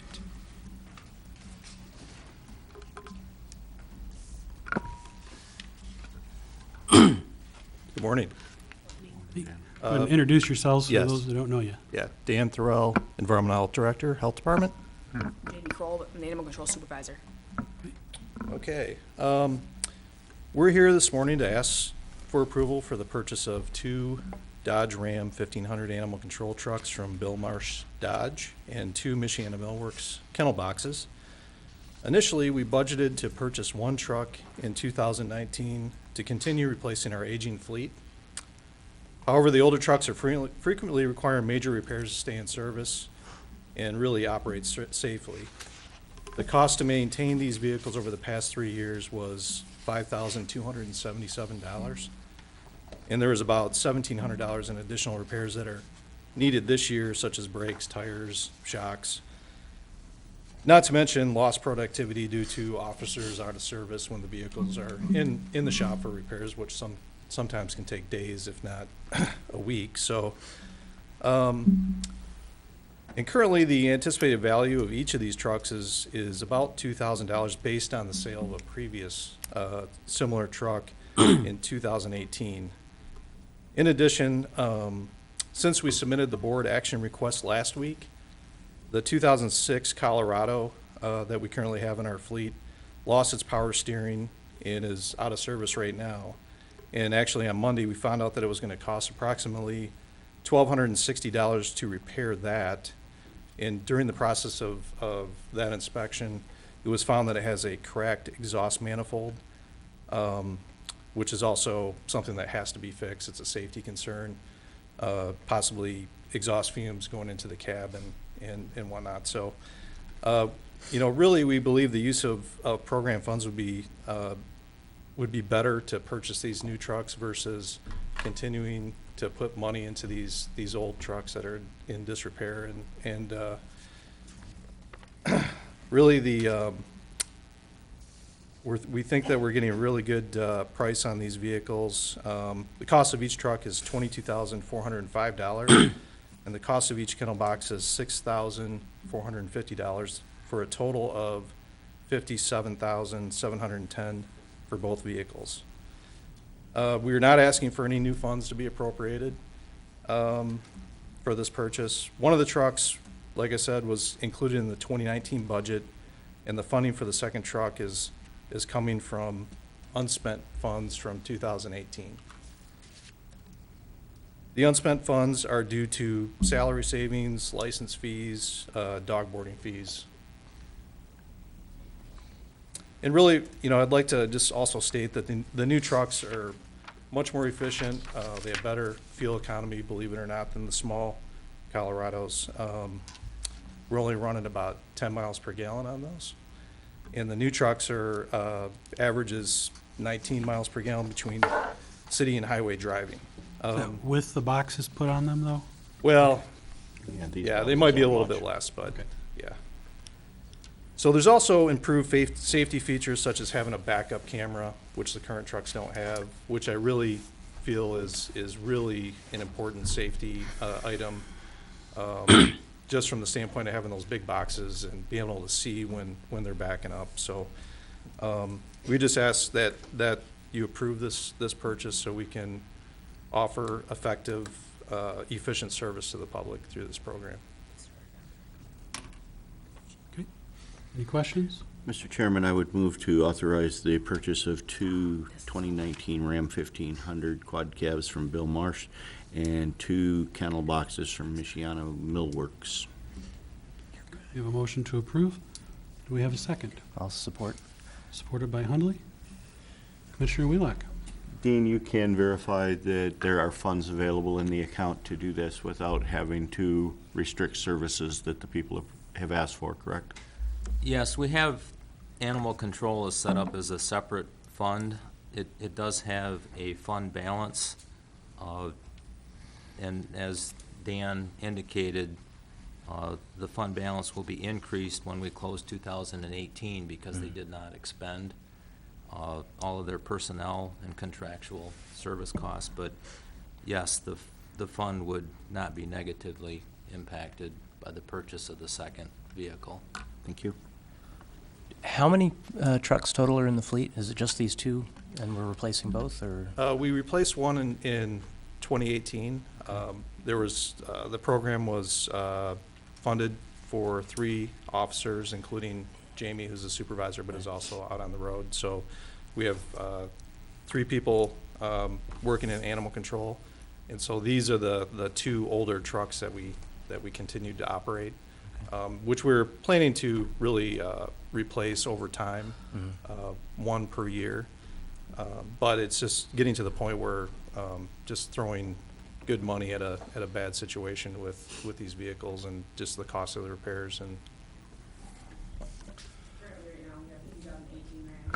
And then we have this 2006 that has been causing us some issues. And the 2005 is actually not even our truck. It's on loan from another department. Okay. They let us put the box on it. So that's, that's been getting us through for this time. Could you explain how these departments work? 'Cause we have animal control, we have environmental health. Yeah. What is the relationship?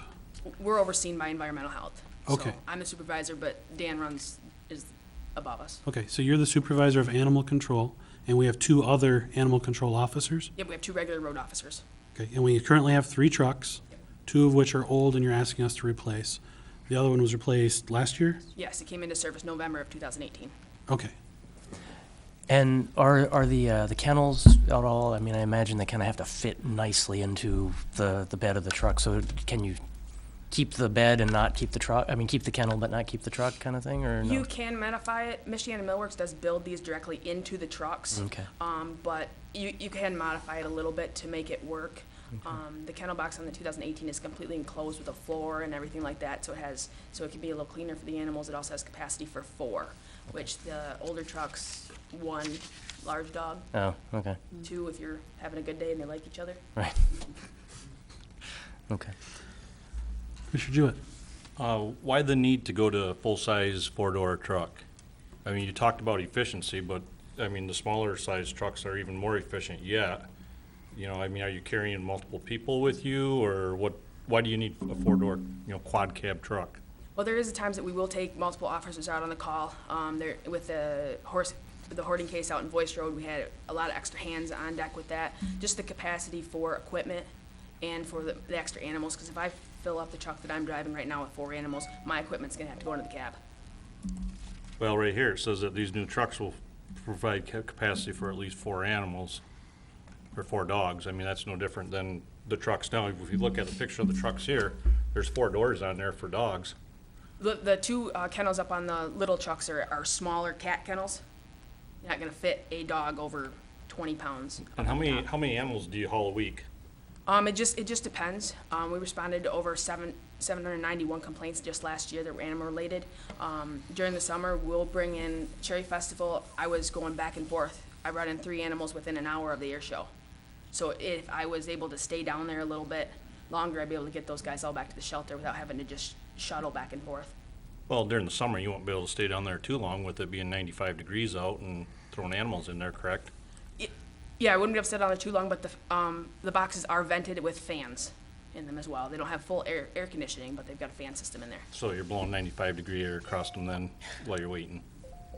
I guess what I'm saying is I don't see the need for full-size vehicles here. And I don't see the need for crew cabs.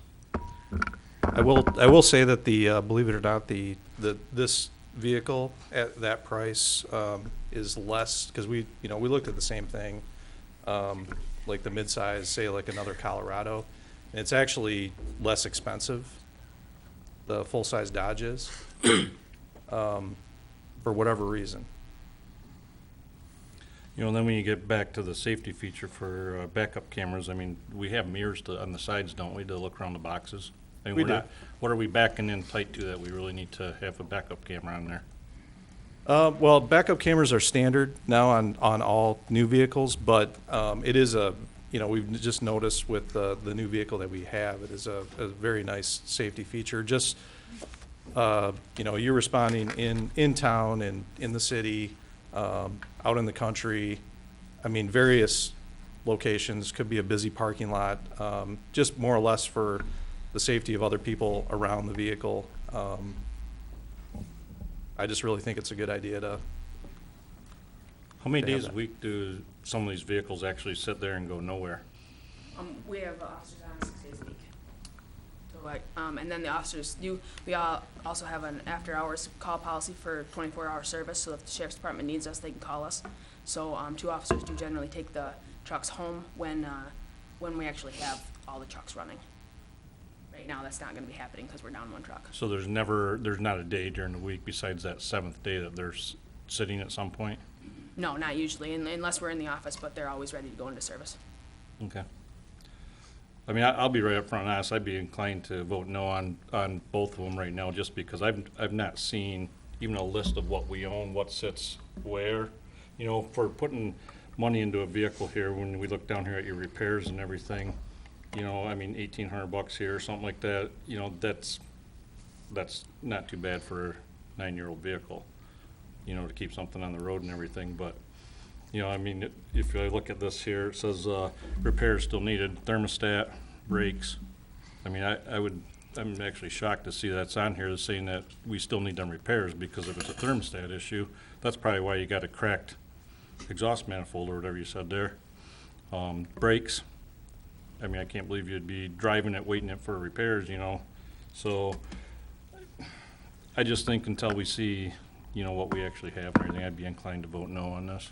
Well, just to clarify, I mean, the issue, having brakes on there, that's an anticipated cost, meaning that, when it was in there last time, the service technician, we used Traverse City Fleet, said, hey, just so you know, so you can budget for it, this truck is gonna need brakes, in the near future. So Okay, well, it says repairs still needed. It doesn't say anticipated repairs. That's the intent. Anticipated repairs coming into the next year. Commissioner Klaus? I guess tying on to what Brad was saying regarding the 06, we took care of the front brakes, it looks like in 2017, 2018, the rear brakes. And we're driving 8,000 miles a year, roughly. And why the brakes should be on there, they should be under warranty, if anything. You know, in anticipated, you know, $647. And then, yes, the thermostat, if when they replace the water pump, I'm not a mechanic, but I've often thought that, at least back when I used to do my own mechanic work, if I replaced the water pump, I replaced the thermostat. But new vehicles, I don't know that that's the case anymore, but if it overheated and cracked the manifold, that's just, that would be poor maintenance. And then going down to the 2005, $150 for battery issues, when it looks like we replaced a battery or did something with the battery on 2017 and then battery again in 2018. And again, we're, you know, putting 8,000 miles on these in a year. Any idea how many miles we have on a new vehicle? New vehicle's about 4,000? Yep. Okay. And we've had that since when? It's been in service since November of 18, so about 3 months. Okay.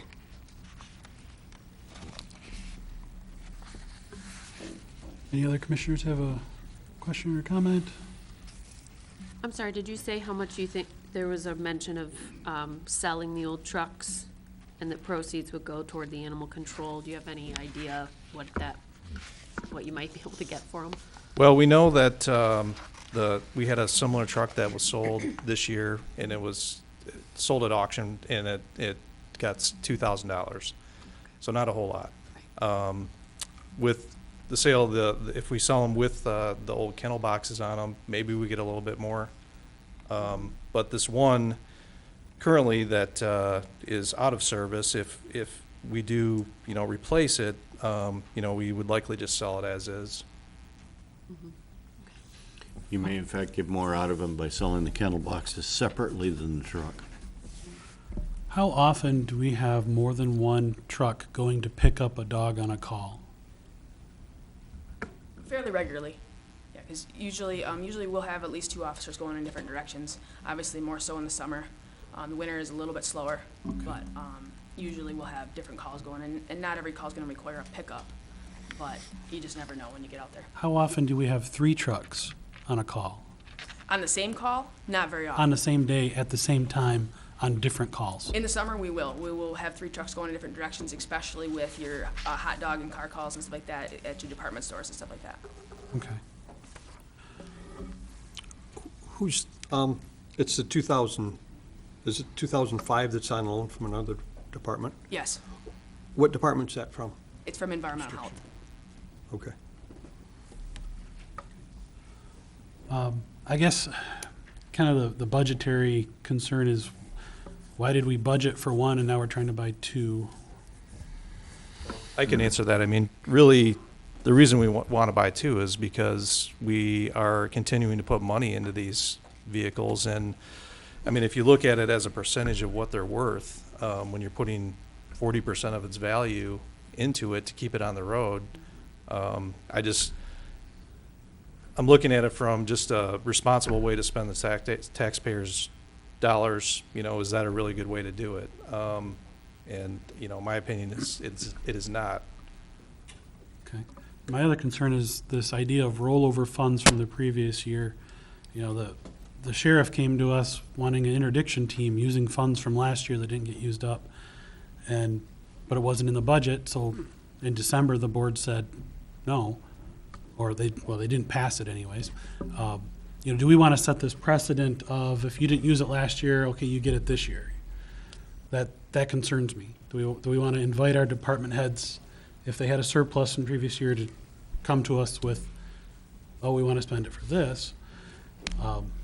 I understand that we have millage money for animal control. The voters of this county said we want a solid animal control department, and I'm not going to vote against that. But as far as using funds from outside of that to bring it in, I'm not so comfortable with that.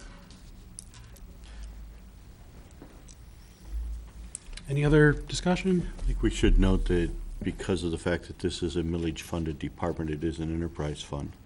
So it's not like the sheriff who was depending on general fund money to do something different. And, you know, not on the agenda today is the discussion of the interdiction team, but the bottom line was, when that was presented to the county board in December, it was very clear that that could not be enacted until at least June or July. So it was felt that it wasn't necessary to approve that in the 11th hour of December of 2018, when it couldn't even go into effect till June or July of 2019. There is a distinct difference. I try to maintain trucks on a regular basis, and the bottom line is, you get to a point where you're flipping a coin whether it's worth putting a new set of tires on a truck, because whether or not it's worth it. I just spent a lot more than I wanted to having one of mine rebuilt or repaired that I probably would have planned to trade in the spring, but now I'm going to have to run it another year. These trucks are probably not worth trying to put money into to try to run them another year. One of them is scheduled to be replaced. Funds have been identified within their budget to replace the second one. I don't see where there's much of an issue. Dean wants to comment. If I could, 2018 and their performance is the means that they have to look at their budget to say that they've got the funds to replace, the third vehicle. They have 3 vehicles, and I would tend to agree with Dan. I mean, how much money are we going to put into trucks that are 12 and 13 years old? Do they use the trucks every day? 14. No. But they were able to maintain a contractual relationship with the Humane Society, and they saved about $11,000 last year. Financial management of the funds that they were entrusted with. They did not have full staffing in 2018, which generated some savings in their budget. And unlike the sheriff's office, this is a fund that's governmental fund accounting. This fund stands alone. If the sheriff's department, and we did roll some funds forward to purchase vehicles, so every situation is a little bit different. I think, as your finance director, I'm going to agree with what Dan is presenting here. I mean, we could delay the purchase of the third truck until 2020, but they have the means within their fund. They've done a good job of managing their funds, and I think you should at least consider the purchase of the second vehicle for the reasons that have been stated. I think they're getting excellent pricing on these trucks. If you look at, it's a $14,000. I mean, I'd like to be able to buy that truck at $22,000. Me too. But it is, they have, and last year, the county did appropriate funds. I mean, is the fund balance that they have at the end of 2018, which is going to be about $53,000, but they wouldn't even need to use their fund balance to purchase there are other funds or budgeted line items within their 2019 budget that they could reduce and cover the purchase of the second truck without using their fund balance at all, so. Okay. Any further comments? Brad? I was just gonna say, I agree that it does come to a point where you throw good money at bad items and stuff, but, part of a replacement program of mine is not replace everything in 1 year and then just wait until a couple, 3 years, so, I mean, looking at these, I have no problem with putting $850 a year is what this is averaged out to, into a vehicle, especially one that only gets 8,000 or 9,000 miles on a vehicle. Anybody that's around equipment or machinery vehicles know one of the worst things on anything is a vehicle that sits. You know, that's harder than anything. I mean, I'd be inclined to vote yes for one and look at one for next year and start getting them out of rotation and stuff, but, you know, here we are with a brand new 2018 and two 2019s, and a few years down the road, we're gonna be looking at replacing all three of them all in the same year again. So, you know, I think we ought to look at the option of, replacing one now and replacing one a year from now. Sonny, you made the motion. Would you be willing to split this into 2 motions for each truck? No. Okay. All right, let's vote on the 2. If the 2 don't pass, then we'll make a motion to purchase one. Okay. Only- Any further discussion? My only comment in all of this is the 05 and 06. I mean, I don't know where the 8,000, I didn't see that number is, and, but, I mean, just on the face of it, it seems like getting pretty good years out of anything, so I'm inclined based just on that. And then it would be good in the future as you develop your replacement plan that they're staggered again. So even though you'd be buying them in the same year, that we're not replacing them in the same year. But I'd be inclined to vote yes. Okay, are we ready to vote? Roll call vote, please. This is for 2 vehicles. 2 vehicles. Commissioner Wheelock? Yes. Klaus? No. Kofia? Yes. Hunley? Yes. Jewett? No. Henschel? No. Motion fails. It was a tie, so yes, motion failed. Chairman, I'd move to purchase one animal control vehicle. Support. Motion by Wheelock, support by Kafia. Any discussion on the motion? Roll call vote, please. Klaus? Yes. Kofia? Yes. Hunley? Yes. Jewett? Yes. Wheelock? Yes. Henschel? Yes. Motion passed. Mr. Chairman? Now, do we want to vote on buying the box for that truck that goes with it? Isn't that included in the motion? I'm sorry? Yes, That's it was in the included pack. in It the was a motion. package deal. Okay. As written. Nate wants to add something. Yes, go ahead. In my Oh, prior- does the pricing stay the same if we only get one? We We're gonna pay more. we for had a buying quote more. for 22,000 per truck when we were getting 2 trucks, not 1 truck. Well, It should be the same. if it's not the same, bring it back to us. Okay. My prior life, we worked with the prior administration on a vehicle replacement policy. Would that be something the board would want to see countywide? So that department heads and elected officials could actually come to you with parameters that say this, here's a myriad of reasons why we need to replace a vehicle. I would encourage us to do that. Would that be something that you would be interested in seeing? Sure. I would, Yes. yeah. Absolutely. I think the department heads and elected officials That would would like be that as helpful well. to our, Thank you. We'll move forward. You have a previous life that you can do that with, right? I do have a previous life. Hey, Nate, on that, I mean, I don't know what all you would encompass in that, but, you know, I'd like to see what each department has for vehicles, what years they are, Inventory. how many current miles are on them, and how often they're used. I mean, I've been by the health department here this last week, or a week ago, 3 days in a row, and there's 3 vehicles sitting there in the front lot with 4 foot of snow on them. Yeah. You know, so, I mean, if there's something that we can trim back on, you know, I don't want to cut people short by any means, but when we see 3 vehicles sitting in a parking lot for 3 days in a row with 2-3 feet of snow on them, they're not being used. We have an accounting of all of our vehicles, and we can easily provide that to you. And yes, I will give you draft policies that suggest how to replace these vehicles and what their use is. Awesome. Thank you. I'd like to say something to that. Just for my staff alone, because of the weather last week, basically advise them to not do any unessential travel as far as, if something could wait due to the roads and everything else. There was plenty of other things they can do in the office as far as paperwork. So that might be, why you saw. Oh, one day was one of the days we were on the tour there. I mean, that was the 3rd day, sitting there, and we were out in the weather. I don't think it was overly bad then, but. Well, and there are some extra vehicles, which this, like having a vehicle replacement plan would address, because there's not a really good mechanism of when they get sold or, taking care of surplus vehicles. So I know that there's construction code has a couple extra vehicles sitting there. So yeah, I mean, I think it would be a great idea to have a vehicle replacement plan and just have a structured mechanism for dealing with those extra vehicles or vehicles once, they're replaced, selling the other vehicle, some sort of mechanism that helps departments through that process.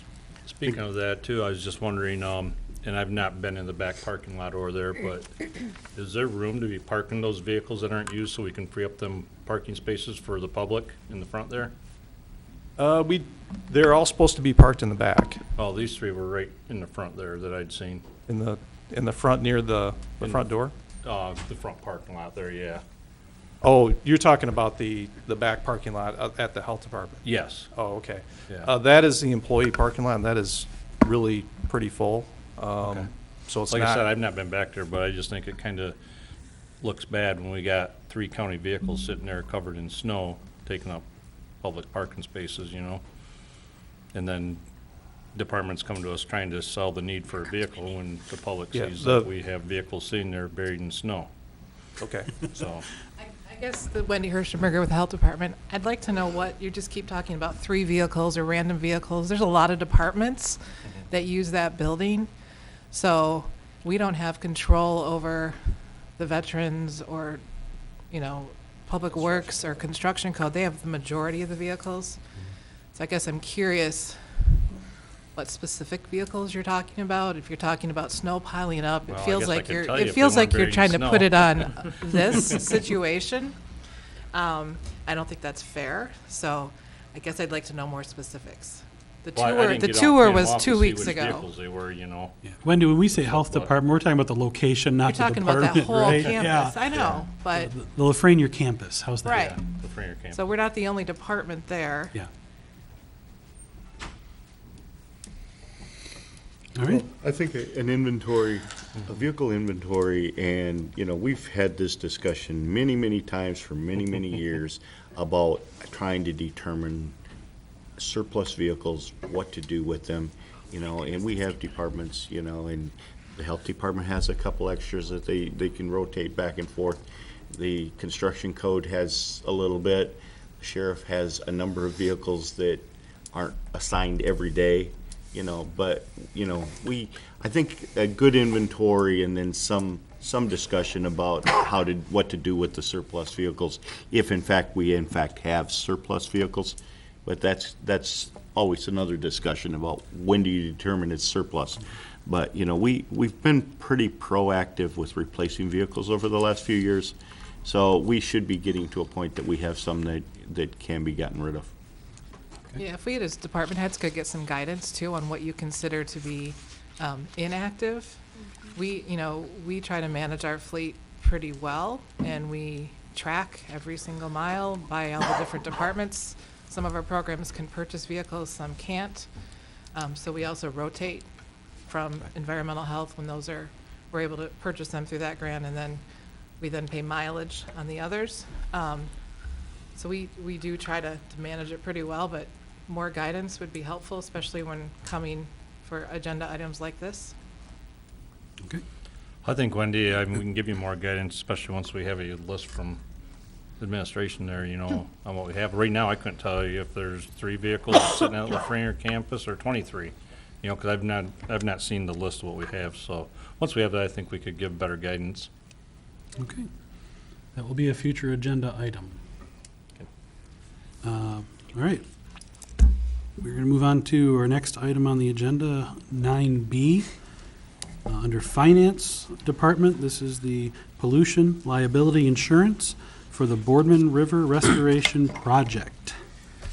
Give you just a little bit of history, and you can cut me off whenever you want to. But when we started the process of removing the dams on the Boardman River, the county dams, which would have been the Boardman and the Sabin, we contacted our insurance company, MMRMA, and they informed us that they would not provide liability insurance for those deconstruction projects. So then we had to find another carrier, and we were able to do that. When the Boardman Dam was taken out, that cost was approximately $22,000 for a year. They'll give us coverage for a year. Last year, early on, when we were starting the process of removing Sabin Dam, we extended that pollution liability coverage, and it may be a little bit misleading, but the primary risk that we were concerned about was sediment management. And, we have to deal with that not only for the DEQ permit, but our soil erosion permit. But there's another concern, and that's the culverts at South Airport Road, and I'm glad that the Road Commission is still here. But to renew the policy for 2019, it would cost either $12,000 or $15,000, almost $16,000, depending on the aggregate coverage. There will be work done in the spring and later this year regarding not only work in the channel, but any cleanup or site work that might be necessary when we get through the winter. So I did go out and ask our insurance company that had been providing that liability coverage for a quote for an additional year through the end of this year, and it's for the $10 million aggregate. That's a $15,802 cost, and at the $5 million aggregate, it would be $12,126, and it would be my recommendation that we purchase the higher aggregate at the $10 million for a cost of $15,802 to have that liability coverage. Mr. Chairman, I would move that we purchase the insurance policy in the amount of $10 million to handle the stormwater possibilities and environmental protections on the Boardman River. Okay. Support. Motion by Wheelock, support by Hundley. Discussion. I think the important piece to remember here is the fact that, particularly based on the snowfall that we've had recently, and the fact that we haven't had a spring thaw runoff truly of any consequence for either the Boardman Dam or the Saban Dam. It's pretty tough for us to guess exactly what the weather's going to be like. We all know what happened a few years ago when the Brown Bridge issue happened. We could see some significant damage, and at least a portion that the county will be responsible for. I'm pretty sure the Road Commission will tell you that if the culvert at South Airport Road is damaged, it's going to cost you a lot more than $10 million. Okay. Commissioner Klaus. What's the coverage for? Is it, if trees got down at the culvert at South Airport Road, and the culverts went out due to that, is that covered? The primary risk is sediment transport, and sediment is defined pollution. We had Scott Howard review the policy to make sure that we had coverage in the event that we had a slug of sediment move down the river. South Airport Road is approximately, where those culverts are, 1.8 miles from where most of the work was done on Saban. And they had to do a lot of work below the powerhouse and the spillway with the channel. That work was done. I believe they did a lot of work even through the middle of December. But we're going to, the river will adapt. We have sediment management traps that are being monitored. The two high rain events did push about 8,000 yards of sediment downstream. The likelihood that it goes all the way to South Airport is probably not, a significant risk, but I think it would be prudent for us to continue to have this coverage for another year so that we can complete whatever work needs to be done in the spring. The contract with Job Site Services and the Army Corps is ongoing, but it would be primarily coverage in the event that we had some major flooding or bank erosion that would cause, a significant amount of sediment to move downstream. And ultimately, the main point where you'd have potential for a problem would be at the culverts at South Airport. Whether or not that would ever happen, I can't speak to that, but we did, when we started the process, we felt that we should have the coverage, and I think it would be wise to consider continuing to have that coverage until we get through the the spring melt and one more season of river restoration on the river. Another question regarding the Sabin and the Cass Road Dam. Those must have been insured with MMRMA, the buildings, the structure. What kind of premium savings are we seeing from those being omitted? Is that offsetting this here? I can't answer that question without checking. We can look at that. The dams, the structures were covered. They were not covered for producing, they would not cover them if we were producing hydroelectric, but they were covered in terms of the structure. We can look and see what the reduction would be. The property coverage, though, is a very small cost. It's our liability. That's the significant cost. But we had liability on those structures. I mean, if somebody was up there walking around on it. Yes, we did. So, and I'm assuming that, that liability is off of our, we're not paying insurance for those two dams at this point. That is correct. Okay. Hey, Dean, most of the work up on Cass Road was completed in the fall of 17. I know they did some work last year, correct? I mean, we've been through one spring already. That's correct. The site is probably more stable at the Boardman, but we are continuing to do conservation practices. There's a lot of plantings. Additional sites were identified where we have some seeps. So the work is ongoing even at Boardman and above the Cass Road Bridge. This, I think the main concern is to get through the spring and that final river restoration work. There is some work that still has to be done in the channel, but the thing that, we're confident with AECom, who's doing even through the winter months, they're looking at those sediment traps to make sure that we're capturing sediment, and if it needs to be, scooped out or whatever.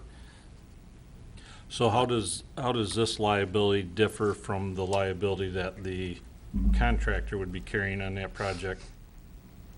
I guess I can't speak to that, Yeah, but I know they're required to have. Well, I mean, if there's still ongoing work, I would think if there's sediment flowing downstream because they're ongoing work, then that would be covered under their policy, wouldn't it? More than likely, yes.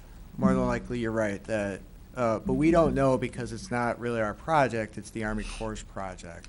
So the Army Corps does all the contracting, has all the bid specs, as well as sets what the insurance requirements are. But an educated guess is, you're right, that the contractor is also going to carry an environmental pollution policy that deals with sediment.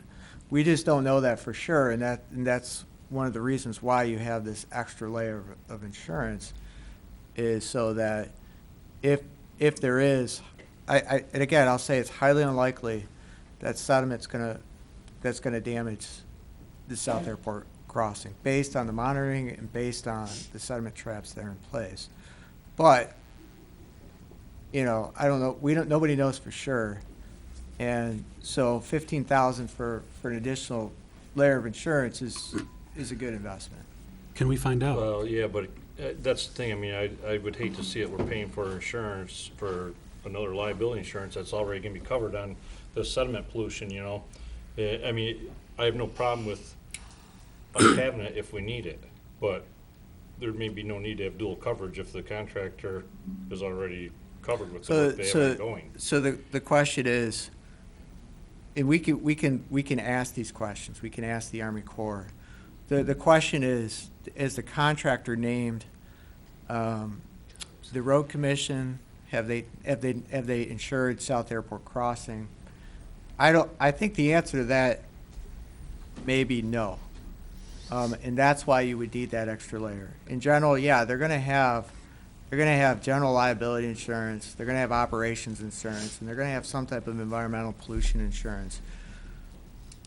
More than likely, though, they're not going to have this type of coverage where the road commission is named as an additional insured.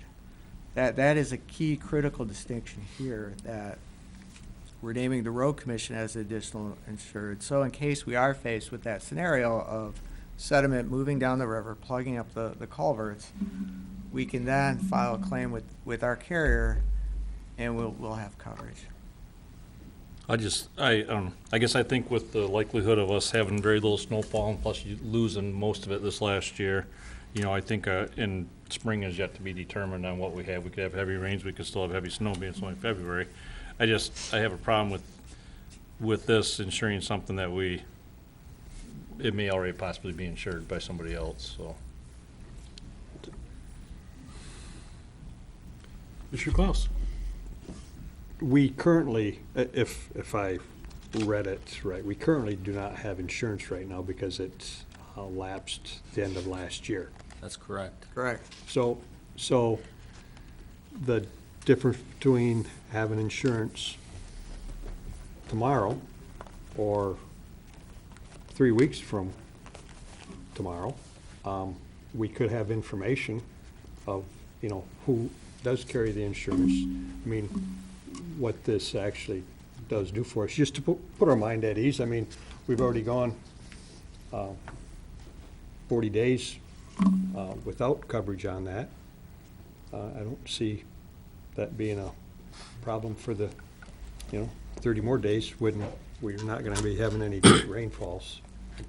And just I can't predict the weather. no, I'm just I mean, saying. you say that, but it was Yeah. 50 on Sunday. Yeah, but I also would just say that for the public, that the work in the river, it is still ongoing, and if you were traveling down Cass Road and over the bridge and seeing an excavator in the river about 3 weeks ago or a month ago, that must have been, they were working in the river for restoration. I would hope to see the equipment out of the river sometime soon. Well, I mean, the equipment's gonna be there. Yeah. That heavy equipment's gonna be there, because that restoration work is ongoing. Right, but they were right in, they were in the river. Oh, they're right in the river. Yeah. And they need to be in that river. I don't know the engineering behind it, but they need to be there. Real technical. Yeah, it was technical what I saw, so thank you. Great. Dean? As Chris mentioned, I don't believe that any contract, and I could be wrong, I don't believe that any contract between the Army Corps and Job Site Services is going to insure the culverts at South Airport Road. We can look into that, but that's, in the discussions that we've had with the Road Commission and our agreements, I believe require us to name them as an additional insured. So we can clearly, and we'll look into this, but there's going to be ongoing work in the spring, and I guess that's all I can say. Okay. Mark, you can come on up and address this. Meanwhile, while he's on his way up, go ahead, Bryce. While he's on his way, is the answer to the question of whether or not we are or can quickly be insured by whoever the Army Corps of Engineers, that policy, is that a one phone call? Or, you guys can, so we could draft a proposal. With the Army Corps, it's never a one phone. Right. With the Army Corps is one phone. Right. So I mean, because if it were, I wouldn't be against trying to craft a proposal that says we approve the spending pending your confirmation that we're not covered any other way. Right. But if this is going to be dragged out for a month while they decide, then we're opening ourselves up to liability. Well, I mean, we have flown and been lucky for the last 40 days, I guess, but it certainly presents more of a challenge, and for the $15,000, it's not a large enough expenditure that I want to get. Hold it up. Yeah, that I want to hold it up. So you see what I'm saying? I'm supportive of that as well, I think, with the pending, to make sure that we're not spending money we don't have to, which I appreciate, Yeah. the due diligence there, but I also don't when people were talking about, oh, we've made it this far, I thought of my phone, which is, I always have my phone in this cover, but the one time I took it out for like a half hour, my dog made me throw it across, yanked my arm, and it's cracked. And that happened in that one little moment. So I think the hair on the back of my neck stands up and it's like, oh, we're fine. You know, we made it this far. So. All right, we have Mark McKellar Senior, who is a member, a board member of the Road Commission. I'm Mark McKellar, Grand Traverse County Road Commission. Good conversation. I'll start with a difficult thing and work backwards. So you're 40 days out of compliance of an illegal agreement you have with the Grand Traverse County Road Commission. Therefore, you are now in violation of that agreement. Doesn't get any simpler than that. So here's the history lesson. Sat through all these meetings over the years, guys and ladies. And so what it comes down to is that the contractor did not cover for catastrophic. They cover for their work and failure to do work or malfeasance on their behalf.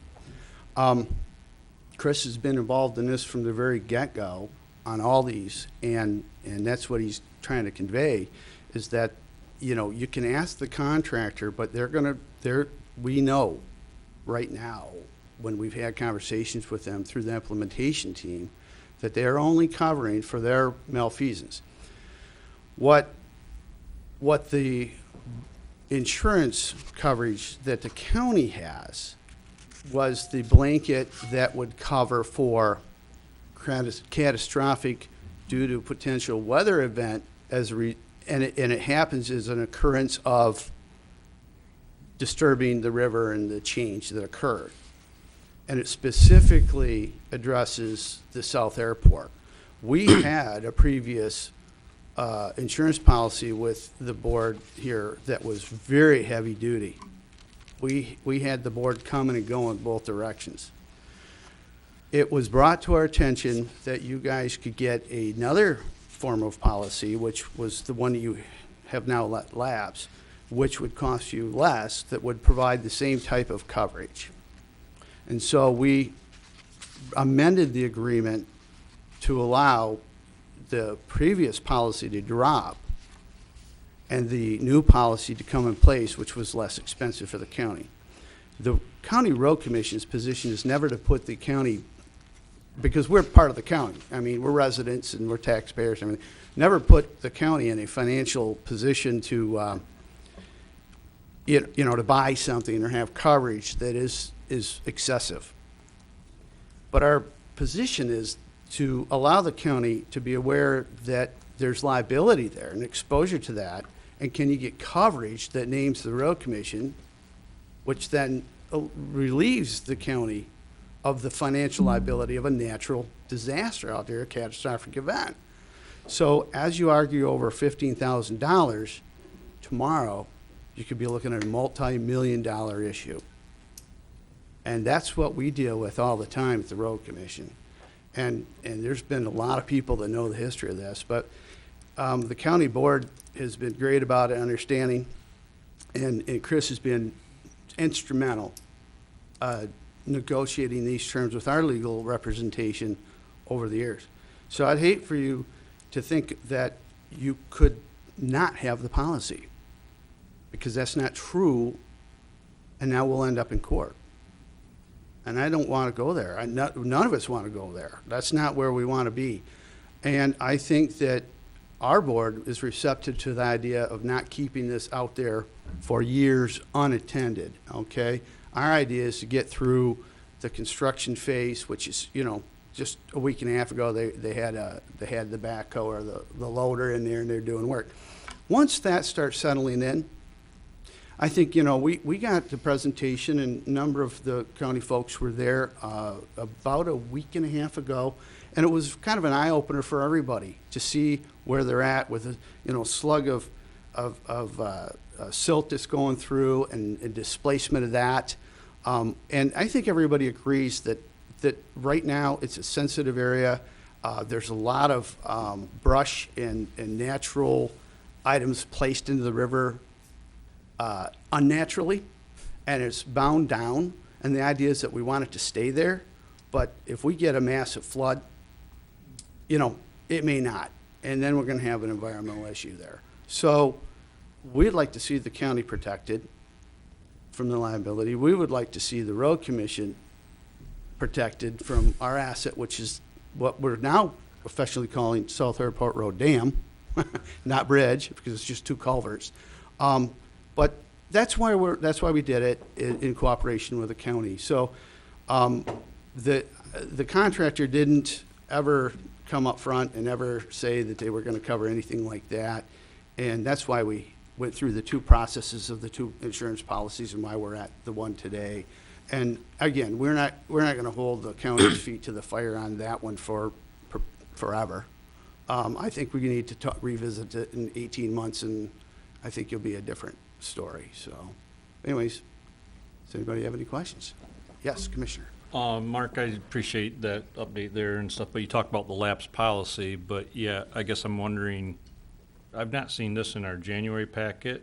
I don't know, when was it presented, this cost of this insurance? Was it the previous board? Oh, yeah.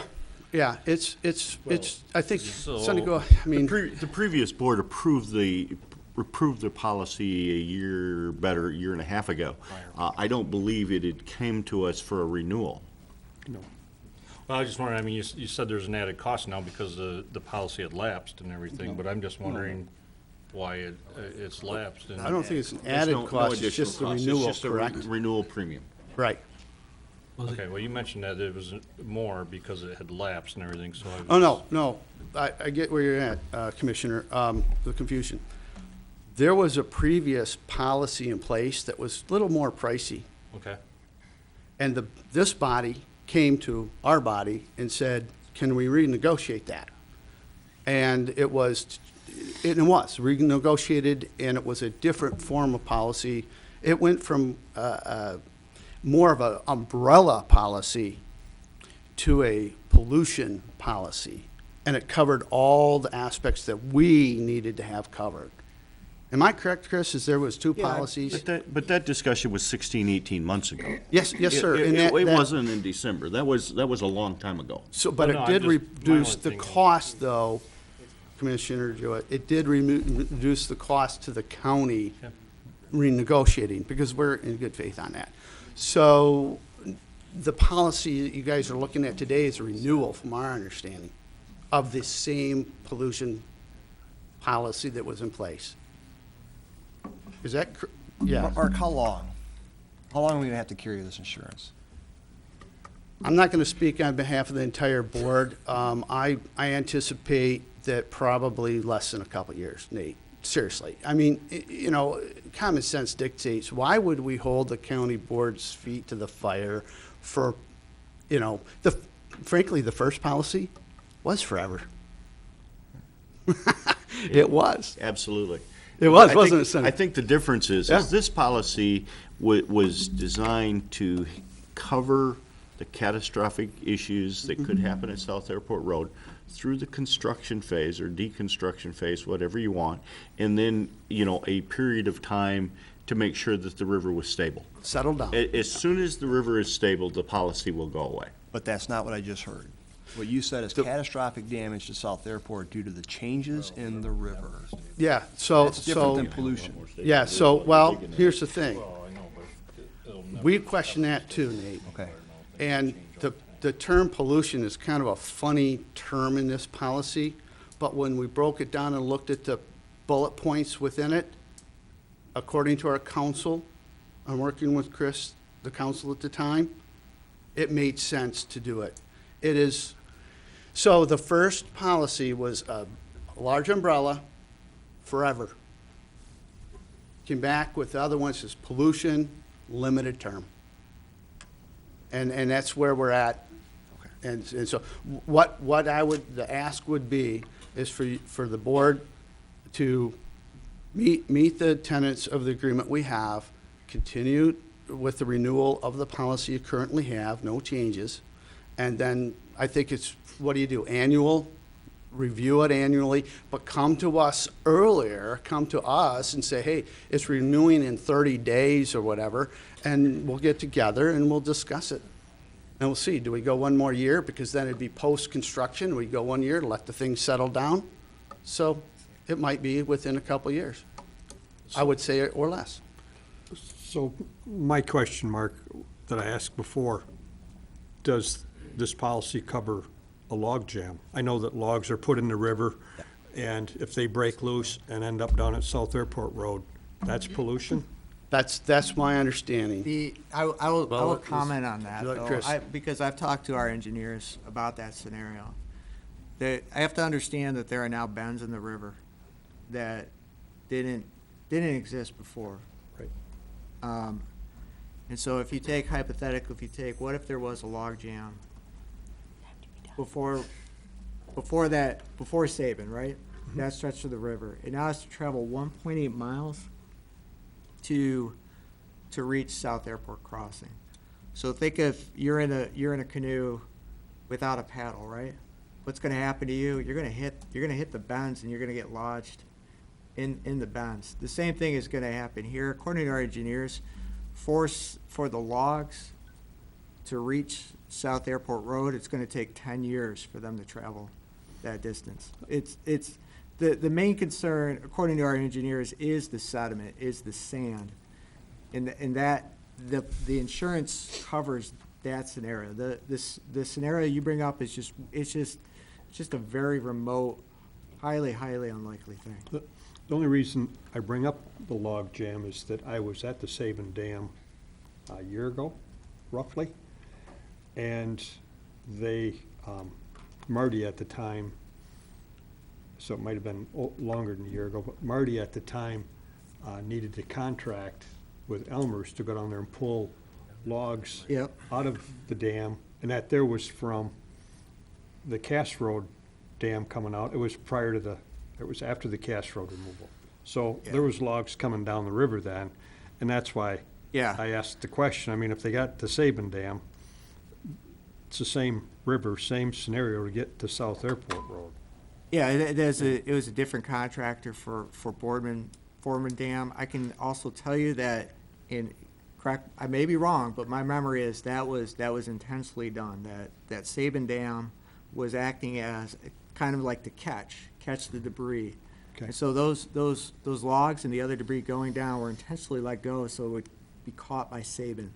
Okay. And with Sabin out, different contractor, different process. We have four areas that are being monitored, 2 of which are near or at the South Airport crossing. We have sediment trap in place. So we're dotting our I's and crossing our T's. And, you know, it's the way I look at what we're trying to do is, you know, everybody's got fire insurance for their house. It's highly unlikely that my house is going to burn down tomorrow. But what if? What if it does? And last thing I want to do is fight with the contractor and go to court over do we have coverage or not versus reach to our own policy, get that insurance, get that indemnity when needed. And again, Mark is correct. We do have an agreement with the Road Commission in simple terms says you break it, you buy it. And we want to avoid that, and we want to be good partners with the Road Commission.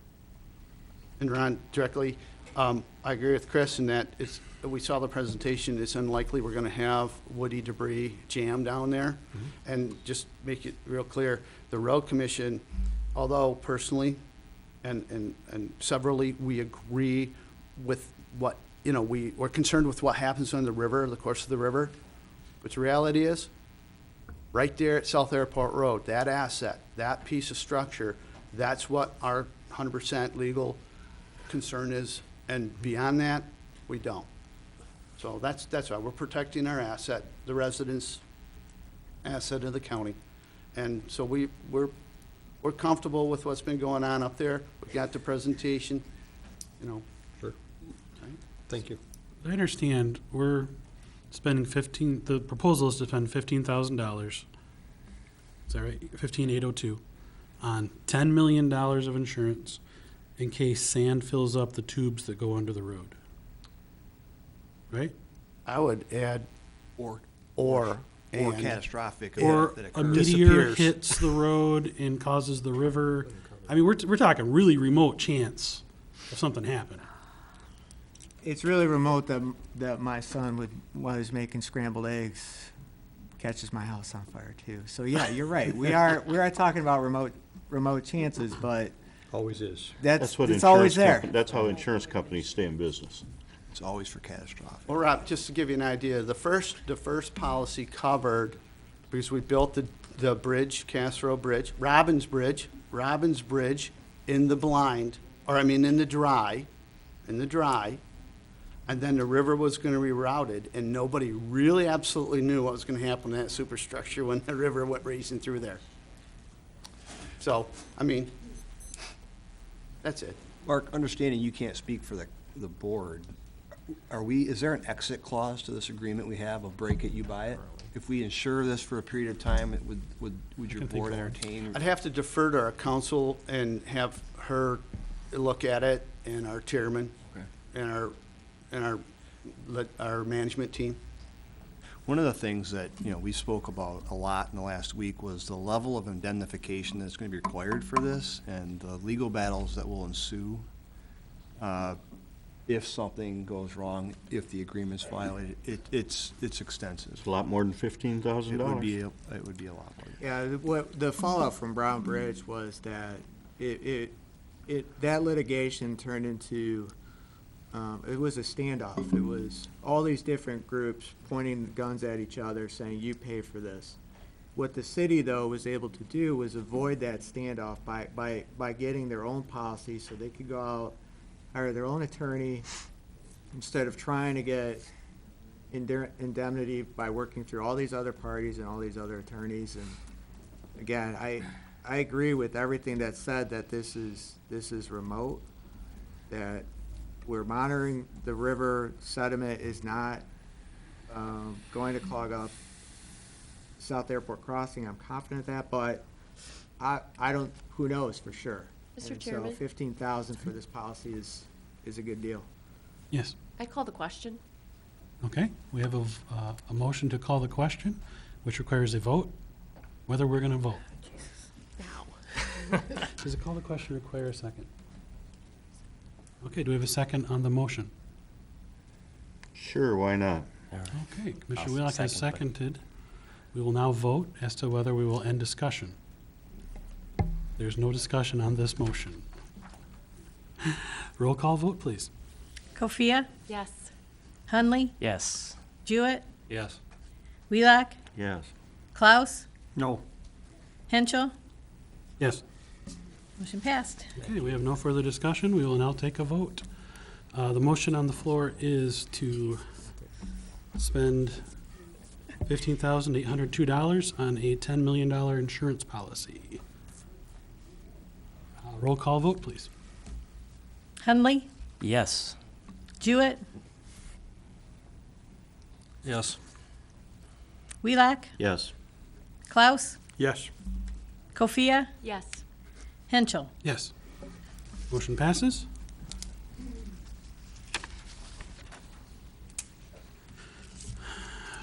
We will take a 3-minute recess. We've been at it another 90 minutes. It's so close. Reconvene at 11:05.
All right, the meeting will come to order. We are on agenda item 9C, Commission on Aging, purchase of additional truck for home chore, page 203 in your packet. Good morning. Morning. Hi, I'm Cindy Kinlan with the Commission on Aging, and I'm happy to introduce Lana Payne, who came to us in November, and she is the program supervisor over 2 areas, one of which is the home chore team. And we're here today because historically the Commission on Aging has tried to maintain a vehicle replacement policy of every 10 years, which didn't occur. And around 2014, we got pushed back, and we ended up at the end of 2018 looking at our next budget with a 10-year-old truck and a 12-year-old truck. We were hopeful. We thought that this 10-year-old truck would make it to the next following year, and it just fell apart. So it actually was deemed December 27th as literally not even safe to drive and should be taken off the road. And we really use these trucks. You'll never see our trucks sitting anywhere with a bunch of snow on them, so they're always out there. So Lana's got some more details. We've also got pictures of the truck, and you received in your packet some of the repairs. Actually, since then, we've had another repair that we had to do for the truck to even drive. And we really need, especially during snow removal, for all 6 of those trucks to be out there. We take care of about 360 homes. The 6 drivers and 6 trucks take care of about 60 routes. So they're out there, and to be able to do that in a 2-day turnover, we need all 6 trucks out there. Okay, so to give you just a little background on what home chore is for the Commission on Aging, it is all of the outdoor maintenance for our clients, and so that involves the lawn maintenance, which is lawn mowing and trimming, edging, that kind of thing. We also do leaf removal in the spring and fall. The guys go out and do windows for the clients as well. And then all winter it is snow plowing, which also involves snow blowing, shoveling, clearing out their mailboxes, clearing out walkways to their homes, and clearing out even a spot for their dogs to have a spot to go if they need to. So we have 6 trucks, which I did put a list of our inventory there in front of you guys. I apologize that was not in the packet earlier. These trucks get a lot of wear and tear. They are used almost every day. Occasionally during snow season, they're more doing maintenance on those trucks in the garage if there isn't enough snow to go out and plow. But typically those trucks are all on the road every day. We have, as Cindy mentioned, each of the workers for the home chore crew in the winter has 60 households that they maintain the snow. So typically, they're out all day long doing that. That last snowstorm we had, most of our clients were seen probably 6 times. We reworked those routes over that 2 weeks, 3 times each week, trying to keep everybody clear. So they get a lot of wear and tear. These vehicles pull large trailers full of heavy equipment. They also carry equipment in those trucks. And then all winter they're hooked to a plow. So it's not just the mileage that you might see on that list, it's also that wear and tear of all the plow work that they do. When we started purchasing trucks in 1995, the Commission on Aging looked at possibly replacing those trucks every 10 years. That was what they were thinking might be reasonable. As you know, the county doesn't have a policy for us to go by. I also did contact 2 local companies here in the area that do a lot of snow plowing in our community. They don't have replacement policies either. They basically drive these trucks until it just makes no more sense to put money into them, as well as what we've been doing.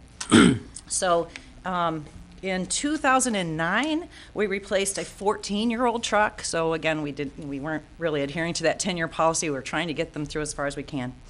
In 2014, we replaced an 11-year-old truck. And then due some budget constraints, is my understanding. The previous head of Commission on Aging asked that we wait and set our 10-year plan back 2 years, which we did, and so we did not purchase another truck until 2014. And my understanding is that $20,000 of that was actually from a grant from the band. So the Commission on Aging expended about $6,500 for that truck. So it wasn't until 2017, and 2018 that we have started replacing these trucks. Both trucks that we replaced in 2017 and 2018, those were trucks that were 2006 trucks, so they were 10 and 11 years old, or 11 and 12 years old. So then we get to our current situation. We were looking at the 2007 truck, which is the oldest, and that was in the 2019 budget, already approved for that replacement. We have had estimates of, upwards of $16,000 to $17,000 to really make that truck roadworthy. It's definitely in need of replacement. So that was the one we had already budgeted for. And then I've sort of inherited this knowledge, because I've been here for 3 months, that this truck that we are asking for an additional purchase of today has literally just really gone downhill in the last quarter of 2018. So later than what we could have possibly known for the 2019 budget. So we have put in, let me get those replacements amounts.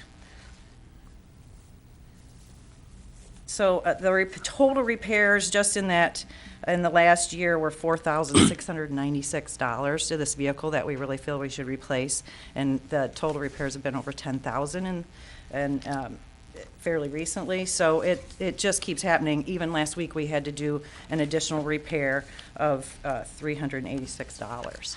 So apparently we had 5 coils that had to be replaced on it.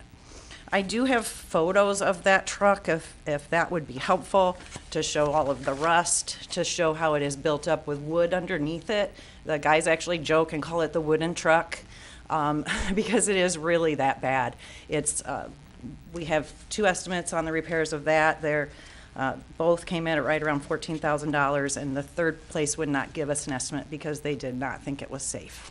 They felt that there's carbon monoxide coming into that cab, similar to what I think that these guys were dealing with their truck. So we are looking to have it replaced because for us, these are on the road every day. And we feel that this is really an unsafe situation and also just fiscally does not make any sense to continue to dump more money into this second truck. We would be looking at taking this from the Commission on Aging fund balance.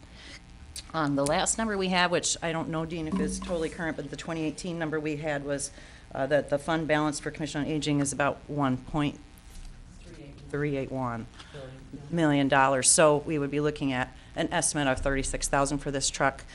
We have not gone out for bids. I've looked at the My Bid pages. However, our trucks have to come with the tow package and the plow package, and the trucks that I see on that list don't show that. So I have to do a little investigating to see if we can use My Bid. Typically in the past, these have always gone out for bid to the public and to area dealers. So we don't have an actual price yet. I can tell you that that last purchase in 2018, that truck was $30,390 with the tow package and the plow. So we're asking you to consider letting us buy an additional truck, please. Okay. Commissioner Klaus. Is this truck that we're talking about replacing is not on the road currently, or is it? It is. Okay. So It is. It had to go in for repairs the day during the snowstorm, and that worker came back and worked that night. So did and that following manifold morning. get replaced?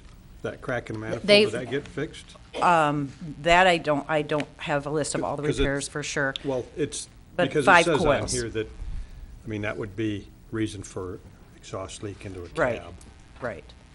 Just curious. No, they've just been replacing coils. Because it was in October that we see the quote here for the repairs from D&W. Right, they just went to get an idea of if we were going to try to fix these trucks up, what are we Right, talking and- about? And D&W was strictly mechanical, not Yes. body work. Yes. And they had noted on there, because they must be the folks that do the repairs on the trucks Currently, for that us. is who that contract was with 2018, yes, for our But they had repairs. noted on here that they would replace or repair the manifold because it was cracked under warranty. I would just be concerned that did get done, because it's not costing nothing. We've had some repairs done, but not until we know what we're going to be doing with this truck. But this is a warranty thing that it wouldn't matter what you were Should have doing. been happening in Shoulda- October. Should have happened in October. I'm Okay. just bringing that up as a Okay, concern. Okay. That we are maintaining the fleets and taking advantage of warranties. right. So- And as I said, I'm learning of this as of November. Hadn't seen these trucks until November. Right. A lot of that kind of thing we will be addressing in the future to make sure we are. I'm not sure, again, that would probably be helpful direction from the county as well. How do the others maintain? I've been trying to look into what kind of maintenance Sure. schedules we adhere to. Other question is, and I'm going back in what I had heard at other board meetings, is that for plowing and lawn maintenance, that are there no longer vouchers that customers get, that if they get like $30 towards plowing a driveway, they get the voucher and they hire somebody for $45 and they pay the balance? We still have vouchers for other programs, but we found it was just administratively a nightmare having vendors for the snow removal. So what we did was we took that same amount of money, we said we would give each household that amount of money, and then they call up. You have to use the mic there. He's pounding on the window. They call up the vendor that they would like to work with, and then the vendor at the end of every month sends us a bill, and then we pay them. We were getting, in June, we were paying for, the previous snow season. So this is a much more administratively easy, and it's more seamless. So that's the only change. They're getting the same service, they just don't have to mess with the vouchers. Well, They just get their And driveway plowed. I guess I'm just curious as how it works out in the end for, are we paying more to have our? No, we're paying the exact same amount. So there was an amount, we had a limit for everyone, and it was a dollar amount, and it's the same amount. We just now, literally. But these are hourly employees that are going out in a home chore truck plowing a driveway. Correct. But I'm talking about the relationship we have with the vendor as far as what we pay them, the max of what we pay them to maintain each household. So that's not the same as, the hourly rate that our workers get is always the same. So we're doing both, we're So we letting- have, we're right, doing we have an excess of, subcontracting plowing, and then we're also doing, that is correct. We in-house have a wait plowing. list beyond that. So we have the 360 roads or houses that we maintain, plus an additional, I don't even remember the number of that, I think it's like another 100 at least, of other houses that we maintain through vendors. And we have a limitation on vendors because not all of them carry the liability that we need to have. So then, again, there's a wait list waiting for the vendors, the snow vendors. okay, thank you. Our guys only service as many as we can possibly do during the winter to give good service to the clients. And so, yes, then we have the section that we've also offered the vendors. We don't have a lot of vendors, as Cindy said, because they can't provide the coverage that's required. And then the wait list is very lengthy. And the Commission on Aging typically has issues with, this is something we always have to look at, is how do we bring these wait lists down? But typically at our staffing level, we do as much as we can, snow plowing wise. Okay. And we do also offer that service for the lawn maintenance. It does continue with the other as well. Thank you. Someday we should really have a conversation about contracting for some of these services, because the efficiencies of us trying to do all of them is not great. At least my opinion. I've had that discussion with previous directors, and I'd be happy to have it again. But I think the key points about this is we're trying to provide services to the seniors as mandated, if you will, by our community. And I think we need to make sure that we're doing that to the best of our ability. I'm not sure necessarily the way we're doing it with our own staff and our own trucks is always the most efficient way to do it. Well, the one benefit that we do have, and I appreciate your comment, is the fact that during our downtime, there's so many things that we help our senior population with. I mean, moving. I understand that, Yeah. but my point is, let's make sure we're taking care of those needs. We may be able to find some other way to mow the grass or to plow the snow, but either here or there, and I've had people tell me, each one of our plow trucks plows 60 or 75 driveways a day. Well, I've been in the business a long time, and Not a day. plows 60 or 75 No. pounds. 60 in every 2 days. I can believe maybe you can get 60 in 2 days, but not when you get the snow that we had a week ago. Right. 3 days. Then you're looking at 3 or 4 days, and Right. and for seniors that is catastrophic, or at least can be. So I think we really need to evaluate how we do that provide that service and make sure that we are providing it to the best of our ability. There's no question, you know, these trucks probably need to be replaced. You know, I would feel better if we were standing here and you had a proposal for these 2 trucks to authorize it. You know, I hate making open checkbook motions. You know, if you were here today with a quote that says you can buy 2 trucks at $35,240 a piece, I can approve that. I'm having a hard time figuring out how I approve an open checkbook. It's my No, understanding that the Commission on Aging has always come for permission to put the RFQ out before they actually did that. Is that not We correct? have had that discussion previously. The Sheriff's Department used to do that as well. We used to come and ask for permission to go out for bids. We stopped doing that a few years ago, but what essentially is being asked is the approval for the budget adjustment, correct? So I think. Well, but see, that's the piece. Correct. Do I approve the budget adjustment to allow for the purchase of 2 trucks, not knowing what that budget adjustment is? You know, there's a lot of issues, and maybe it's just me, but there's a lot of issues with me in the Commission on Aging's budget. You know, the fact that they have a $1.3 million fund balance drives me crazy. You know, but that being said,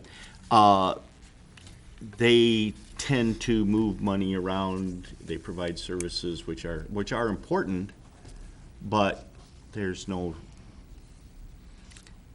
I guess, you know, for lack of a better term, there's not an oversight of how those services are being provided and how much they cost. And from my perspective, because they're being funded with taxpayer money, I would like to have that oversight. And I know, you know, we can talk about the Commission on Aging Board, one thing after another. You know, I guess the point is, if what you're asking for this morning is a motion to go out for bids for 2 plow trucks, I'm willing to make that motion. But I want that number to come back here before those trucks are purchased. That's fine. Okay. And we did it, already was approved for the 2019 budget, but we're happy to do that. And we Well- do have an advisory board too that we met yesterday. Yeah, I know a lot about the advisory board, but we won't go there today. Okay. Mr. Chairman, I would move that the Commission on Aging go out for bids for 2 3/4 ton 4-wheel drive plow trucks with plow packages and towing packages. Okay, we have a motion. Do we have a second? You can discuss. I'll second so we can discuss. I Okay, guess. second by Hundley.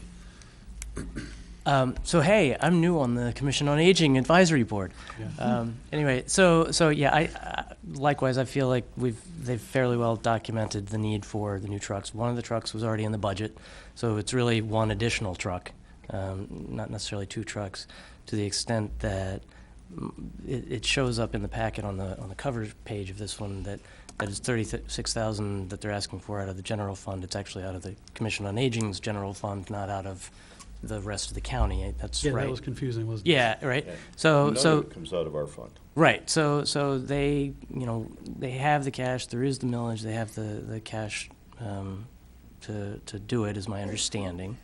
I like you. I mean, yeah. The other guys had $22,000 and this one was $36,000. You've already addressed kind of why the difference, which is somewhat helpful. I don't know. So I seconded the motion. I don't know. I am wrestling with. I want for us as a board to be fiscally cautious and responsible with every penny, but I don't want to micromanage everything either. And I'm new to this, you know, and I feel like we're leaning that way with all of our things, but I'm not seasoned enough to know really the policy on buying all of these new things and how to down in the weeds to get with new vehicles and you know. So with that, when you approve something like this, the budget includes a truck. Right. They still have to adhere to the purchasing policy. So even though it's approved to spend whatever they requested in the budget for a new truck, they have to come back to this board with a bid that shows what they're going to purchase. So you still have some financial oversight for the purchase. And that's by state law, correct? That's by our purchasing By county's policy. purchasing policy. County purchase. Yes. And I think that was the point that I was making. Because of the fact that they had one truck in their 2019 budget, if they had come in here today and said, okay, here's the bid for the truck, but we also have this 2009 truck that has failed and is no longer safe to be on the road, we would like to purchase 2 trucks, I think that would have been okay. But, you know, I guess because of the fact that the one truck was already in the 2019 budget, I'm trying to figure out if its primary function is yard work and plowing snow, why we're coming to me in February to purchase a plow truck. Any other commissioner questions? Well, you mentioned $16,000 in needed repairs. I see 14,300 of it's body work. I mean, that's, to me, that's needed repair for a vehicle that's already on the replacement plan for next in line anyway. Right, that was the one estimate on what it would need to come to standard. It's very, very Okay. rusty and very- I think the bodywork wasn't it replacing, the cab was literally falling down, so they literally kind of nailed it together, just I to know, make but I it. guess why would we put $15,000 into repairs when we know that's the next one on the next year? Basically, it's the next one on your list. So outside of the body repairs, there was a needed repair here. I thought I seen for 421 or something. What is that repair that's needed? Current estimate for needed repairs, $421.99. From which vendor? The second one? D&W Auto, page 217. It looks like it's steering dampener and brakes, front pads and rotors. Oh, yeah, yep, okay, yep, I Yeah. got it pulled up now. Yep. And that's the same quote that they've got to repair or replace the manifold. That was in October. Correct. That Point was in is, October. if this was required repair of a snowplow vehicle in October, why are we coming to me in February with it? Yeah. Right, this should be history, not. Address that a little bit, because we didn't have anyone in my position at that point. I didn't come on till the middle of November, didn't even see one of these trucks until November. So started to become aware of what was going on with this truck, and then in the last quarter is when we continued several $100s at a time repairs. So the one piece is their estimate of all the things that need to be done to this truck, but we weren't gonna turn around and do a lot of repairs if we're approved to move forward and actually purchase a new truck rather than putting that money into the repairs. And the manifold I can certainly address to find out. Do you have an idea from the time you order the truck what the delivery's going to be? Because I'm not sure what delivery times are on trucks right now, but especially if you're looking at something that's stripped down, you may be looking at it next spring before you're gonna see this truck too. So that's all part of that bidding process that would have been nice to have before we had this discussion this morning. Going forward, we could do that, but that's the process that I have been used to, so. And again, it's a challenge, the last truck that we got, I had to really work on that to get it in a very timely manner, so I agree. So that would be part of the bidding process of, not only how inexpensive can you give it to us, but when. It's definitely a consideration. Do you have a quote on the truck that you have that you've already been budgeted for, or? No. Okay, you don't have a quote on? They haven't put it out for bid yet. I think what they're doing, Mr. Claus is asking to go out for bids for trucks. Okay. I think that's an appropriate motion by Mr. Wheelock. If that's what we can do, they could probably come back with those bids and have the discussion about moving the funds at that point. Okay. Maybe we can have the bid back 2 weeks from today and actually authorize the purchase, but, I would feel a lot better if I had numbers and delivery times and all those kind of things. And I hate the concept of talking about snowplow equipment in February. In my business, I see broken snowplows every day in the wintertime. It's 2/3 of the time, it would have been taken care of last spring when they took the plow off if they'd have done it right. Okay, are we ready to vote? Can we Hear the motion again. The motion is? Motion to go out for bids for 2 3/4 ton four-wheel drive plow trucks with towing and plows on them. Pickup trucks. Towing and plowing package. Okay. Roll call vote, please. Sorry. Jewett, Yes. Wheelock, Yes. Klaus, Yes. Kofia, Yes. Hunley, Yes. Henschel. Yes. Motion passes. Thank you. Thank you very much. We are on number 10, old business. Seeing nothing. Any new business?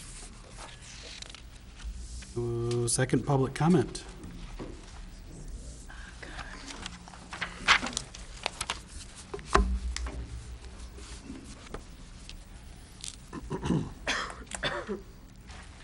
Good morning, Linda Pepper, 4306 Central Park Drive, Groton. And I have 3 things to say. First of all, the 8 o'clock meeting time is very inconvenient and dangerous for me because I have to walk my dog before I can come. And it was dark and icy, and it was a real worry to me this morning. Second thing to say, the invocation prayer this morning did not reassure me that a prayer belongs at a governmental meeting. And the third thing I'd like to say is a very nice call out for our animal control. Yesterday morning, when I was walking my golden retriever, we were attacked by a 90-pound shepherd, and it was scary as heck. We were fortunately okay, both my dog and I. I called animal control later in the day. They immediately got on it. They're going out to talk to the people and simply ask them to make sure that dog is secure so that I am secure when I am walking. So I really was impressed by their kindness and their efficiency. So thank you very much for that, and that's it.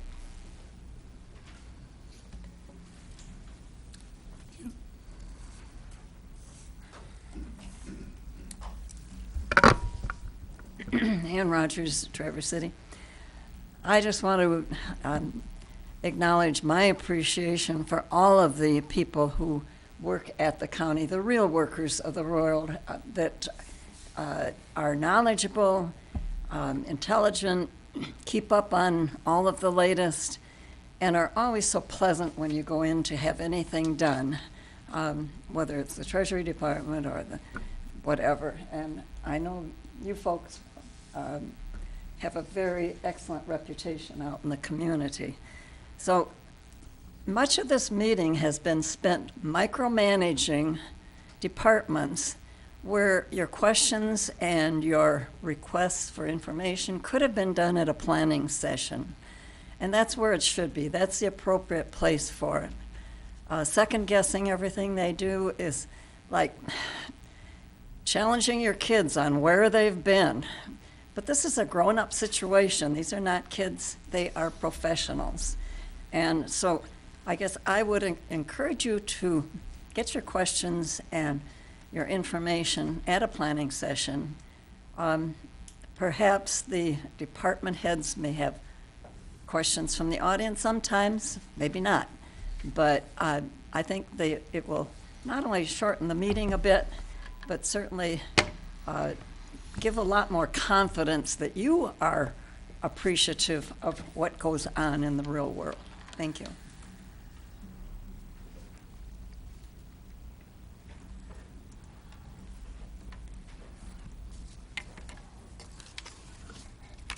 Hello again, Dave Petro of Interlochen. It's another issue that we probably should start bringing up here. We have, as a taxpayer, I pay an extra millage for road repairs and maintenance, as we all do here. County has a millage. Been doing that for quite a few years. Now we got one little issue that's come up here. It was in the Northern Express here a couple of weeks ago. They want to take $365,000 out of road funds or commission funds or wherever, or county funds to do east-west mobility study and things like that.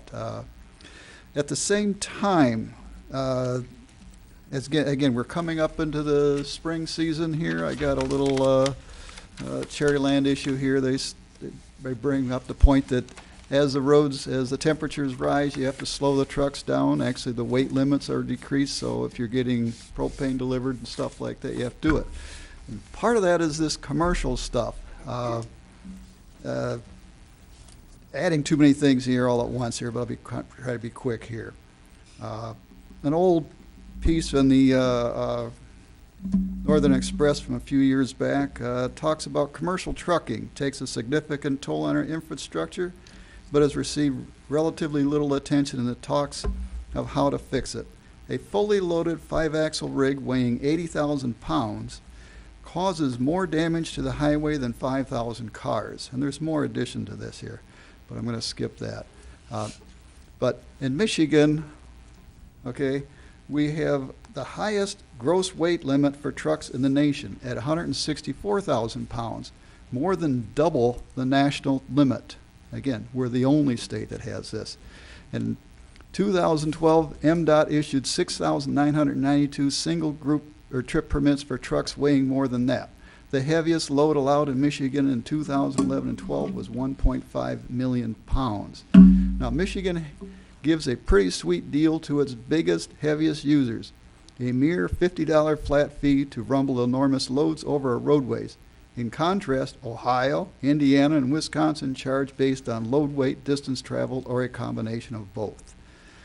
Now, Ohio, Wisconsin, all them do charge more. We're not spending our money fixing our roads. We're giving it away for adding other things here and things like that. And there's a lot more to this that we should be getting into, and I know I don't have enough time to talk about anything here. But anyway, we need to be doing that. And if you need to reference what I was talking about here, this issue was September 1st, 2014. It was an opinion piece by the young lady over here, Betsy Copia. So, thank you.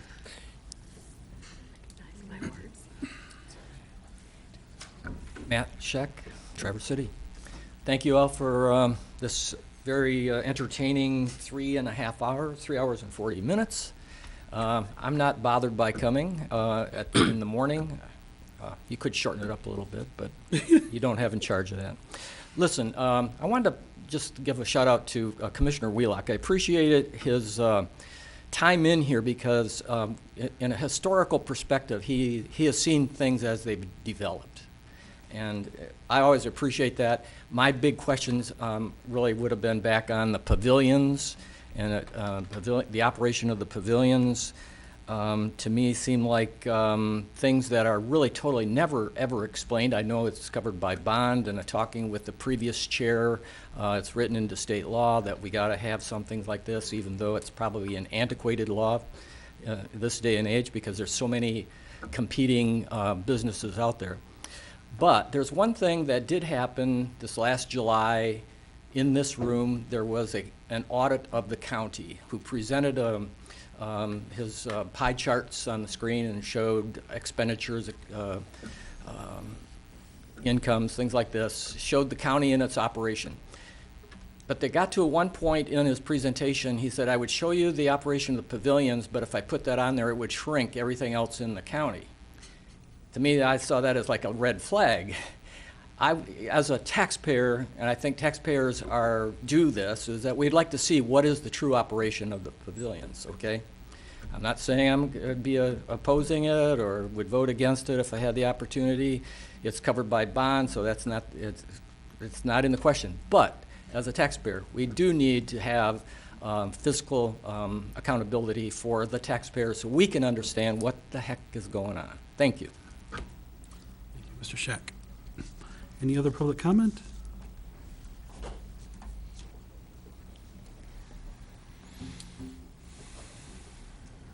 Katie Bean Larson in Union Township, and I would like to weigh in on the 8 o'clock time. It really makes way more sense to me to meet late in the afternoon and the early evening. However, based on this last, I would like to speak in support of the county continuing the pavilions, whether or not it can be sold in a few years or not. The Pavilions is just a gem for this county. Every time I've been there, it appears to me that it's clean, it's well-staffed. They've done a great job with people I know who have lived there for a number of years. I'm a former registered nurse. I've worked in nursing homes. I've worked in hospitals. I've worked in home care. And I think that our pavilions really provides a wonderful way for county residents to continue staying here and being able to afford it. Other facilities in our county are for-profit, and I think when facilities like that become for-profit, as would be with the Pre-Talk, I think that was the name of the group, quality tends to go down in my experience. And I think that we provide a good service for our residents. Thank you. Thank you. Anyone else for public comment? Okay. Commissioner reports and department reports. Anyone have anything to report? I'll just let the commission know that I am scheduled to attend my first Area Agency on Aging regular meeting tomorrow, weather permitting. I got a nervous email about that because they're anticipating some bad weather. But and I've had my orientation with the Area Agency on Aging. So Great. just FYI. Anyone else? I attended a joint session of East Bay Township with their planning commission last night. Their large portion of the meeting was about this idea of a corridor improvement authority, which would allow tax increment financing, TIF, on the Miracle Mile. That would be on 31 between 4 Mile and 3 Mile. One thing the whole conversation was lacking was any concept of any improvements they wanted to do. They just talked about how it would work if they had a project, but no one really talked about any improvements they wanted to do. And then they had a second meeting last night in which they are seeking a mediation for the Metro fire situation. So that's going on in East Bay. And I had my first meeting at the Commission on Aging, and I think this was the largest item that we've already addressed. So I don't have a whole lot more to report there. I also had my first meeting at Networks Northwest, which was really invaluable. It's the new Council of Governments as well, but it's a public-private thing, which I think the workforce development question that you have is kind of under that rubric, and I'll be interested, I guess, to find out what we find. But I think my guess is we'll find that next week we'll just make those two appointments, probably. But it's a good thing to go through. But yeah, the getting the 10 county commissioners from different counties together is going to be, I think, a useful thing in a variety of ways. So. Okay. Do we have a study session scheduled for next week? No. Currently do not. Got rescheduled, yeah. You did. 27th. We could talk about a vehicle replacement policy. Let's work on that. Let's let them come up with it. You want to breathe, don't you? Let me think about that for a moment. Yeah. Okay. May I make a comment? Sure. Yesterday, we received notice that we have received for the 13th time the Certificate of Achievement for Excellence in Financial Reporting for Grand Traverse County, which is outstanding. That doesn't happen to every county. And going along with that, they also award the Finance Department or the Finance Director with an award of Financial Reporting Achievement. And that went for the 11th time to the Finance Department and Mr. Bott. So congratulations, Mr. Bott, and to your entire staff. Thank you very much for all you guys do. So. Thank you. Nate, do you want to speak to the EDC grant? Yes, thank you. Through a very awkward channel initially, we received confirmation from the state of Michigan for a Michigan Enhancement Grant for $147,000 for modifications and upgrades to the amphitheater at the Civic Center. Chris Erickson will be moving forward with that with the assistance of Mr. Forsyth and Mr. Berry, but that's all very good news for Parks and Rec, and we're looking forward to some pretty cool stuff happening. Shakespeare in the Park. Shakespeare in the Park. Absolutely. So thank you, Mr. Wheelock. That came from a different source. I haven't gotten a fax in a long time, but I appreciate it. I appreciate that. A fax? I was having some computer issues and I wasn't able to forward an email. It was, the email came directed to me, Jason Gilman, and Ross Richardson. No, I'm not quite sure how that worked. Somebody needs to update their files. Right. Yeah, we're working on that as well. So. Back from my day. All right, we do have notices. There are several job openings and vacancies. Is there a page on our website people can view that? Yes, through the Human Resources link on our website, they can see so current openings. grandtraverse.org, and the Human Resources link, we've got several. I won't go through them right now because we're running quite late. Any other notices? No need for a closed session? And Stand adjourned. we stand adjourned. All right.